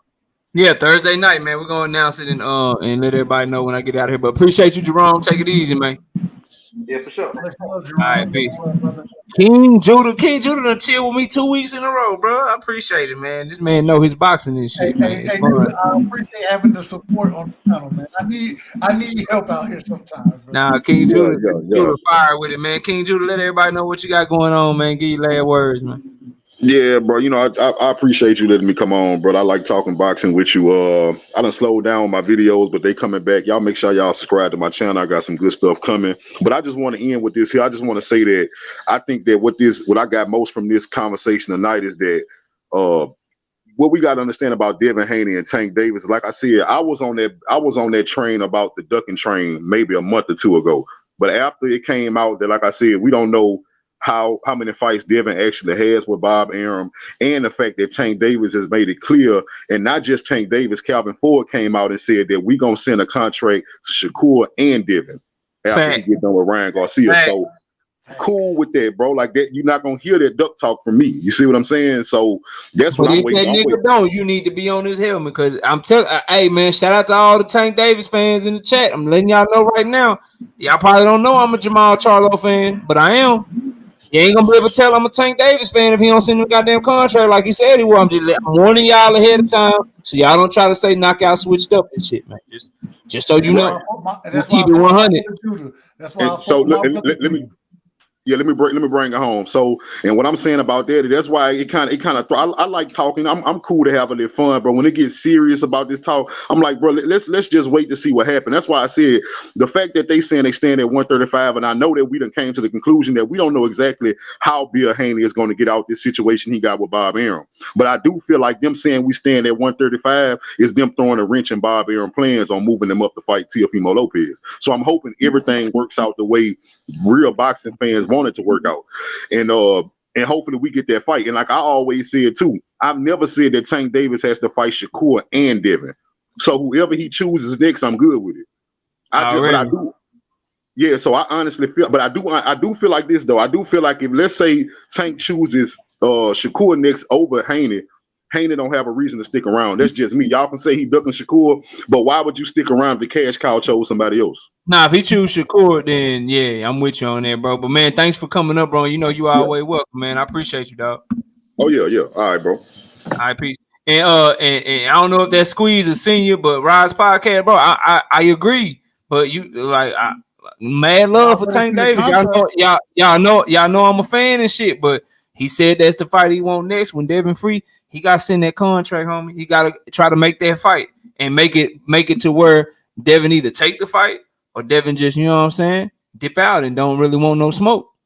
But I need him to send that contract because that's what he said he gonna do, or at least go into negotiations and try to make the fight. Oh, senior, okay, senior, yeah. As long as he try to make that fight, I'm good, homie. You know what I'm saying? But I know ain't no ducking over there. That's why, you know what I'm saying. But if it do happen, and he do something else, bro, I don't want y'all to say I done switched up and shit. I'm gonna be like, hey, bro, that ain't what you said you were gonna do. Cause we keep it 100 round this way, man. Y'all know how we give it up, bro. Shout out to a resilient dad showing big love in the super chat with the $50 said from the Bay with respect. Respect to you too. Lazy Lefty OG. I'm wrapping up the show, bro. I'm live Wednesday night and I'm live Thursday night too if you want to come back. But I'm about to give right side last words and give my last words. Then we wrapping up the show. But I will be live Wednesday night at 7:30. If you want to come back, you're more than welcome to hop on the panel, bro. But I'm not letting anybody else up because I am about to wrap the show up, bro, and get up out of here, man. But right side, go ahead. Let me get us fresh real quick.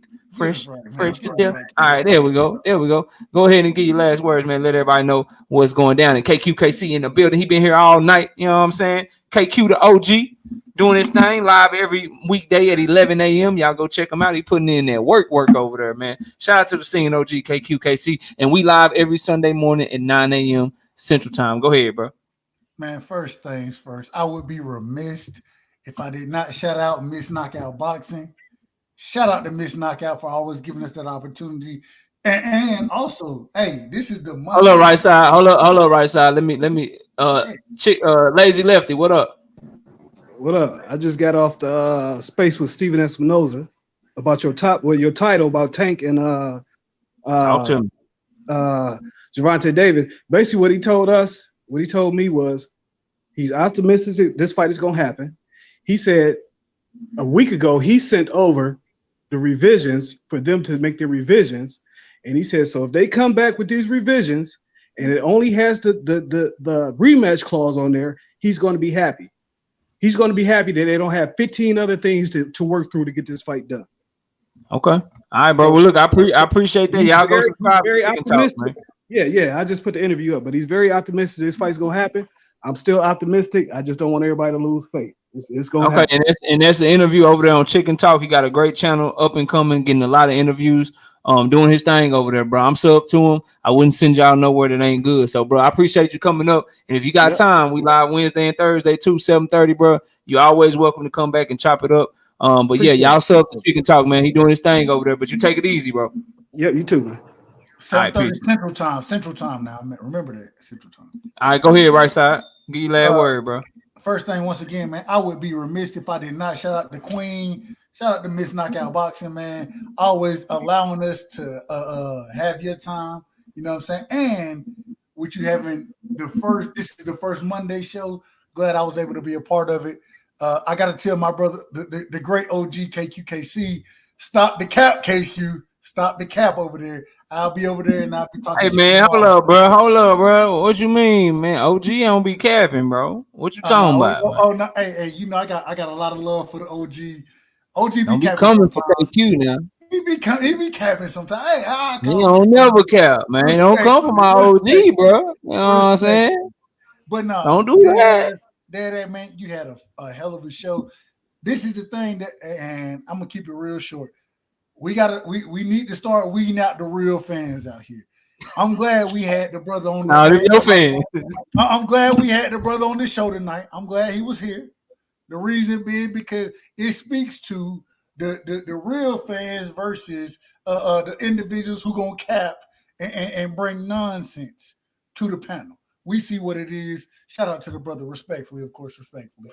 But at the end of the day, man, Knockout, appreciate you for allowing me to be on tomorrow night, man. We got the brother Champion Hart. He will be coming through. We got rocking with right side over there, Champion Hart. He's gonna be coming through. He will be sharing recipes. He's gonna be rocking on how he grew up. You know what I'm saying? Also talking that boxing talk. Y'all make sure y'all show up and show out, man. And man, appreciate you, bro. Much love to you, bro. Knockout, and we'll do it again next time. All right, man. I'll see you next time, bro. Take it easy, man. And shout out to everybody in the building. Miss Knockout, Miss KO Boxing 86 TV. Appreciate you, baby. We got Zenith 360 State, the whole show, kicking it with your boy. Appreciate you, Zenith. You always supporting the channel. Crush the Legend in the building. Y'all sub to Crush. Who else we got, man? A Resilient Dad came through heavy, showing love to the channel today. Dank Father, Don Jenkins, the Gotcha Gamer, Zulu Lion, my brother, man. What up with it? Jay Grant Jr. in the building. KQKC Boxing Network. We live every Sunday morning at 9 a.m. Educated Jab one of the day one supporters of the channel, Mark West, Rise Podcast. Y'all go sub to the Rise Podcast, man. That's Team Tank over there. You know what I'm talking about? And they got a lot of great boxing talk going on over there, not just about Tank, but they do all topics, man. Senior Coach Squeeze and the team over there. You can catch Tank Davis, Coach Calvin Ford over there. You can catch them all over there doing their thing, man. Thomas Hill, Don Jenkins, the Got You Gamer, Kevin L. Lardy. Who else, man? Not Me in the building. Everybody that showed up and showed out, man. Hit my like button on the way out. Teach, I see you. Hit the like button. Sub to the channel. Mark West says, check your cash out. Let me check it real quick. I don't want to miss nothing. Bro. Check that real quick. Shout out to my bro. Oh, man, we got a couple. Shout out to my brother Mark West in the Cash App with the $5. He ain't even say nothing. He just showing love to the channel. Shout out to my brother Jay Young in the Cash App as well. Big Ray in the Cash App. Shout out to my brother Big Ray showing love in the Cash App. And shout out to my brother Paul Carrick Sr. Everybody showing love in the Cash App. I appreciate each and every one of y'all, man. We're gonna keep this thing going, man. Monday nights, Wednesday nights, and Thursday nights. I hope y'all enjoyed the show. We'll be right back Wednesday. Appreciate everybody that tuned in. You know what I mean? Much love, man. I didn't expect to get this much people in the building for our first show, so I'm very, very excited, man, and I appreciate y'all. Hopefully, you know, we can keep this thing going, man. But y'all be sure to check out the videos we dropped today. We'll be dropping more videos tomorrow, and I'll catch y'all live Wednesday night. But if you don't do nothing else, watch boxing this. Oh, I know you saw that message, KO. What you say, best dad ever? Hold on, I got you. Let me find you, bro. Best dad ever. Best dad ever. What do you say, bro?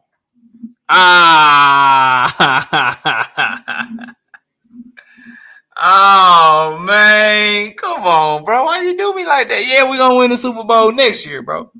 We're going to win that shit next year, man. But shout out to y'all, man. I appreciate each and every one of y'all. Y'all take it easy. And with that, we out of here. Peace out, man. See y'all later.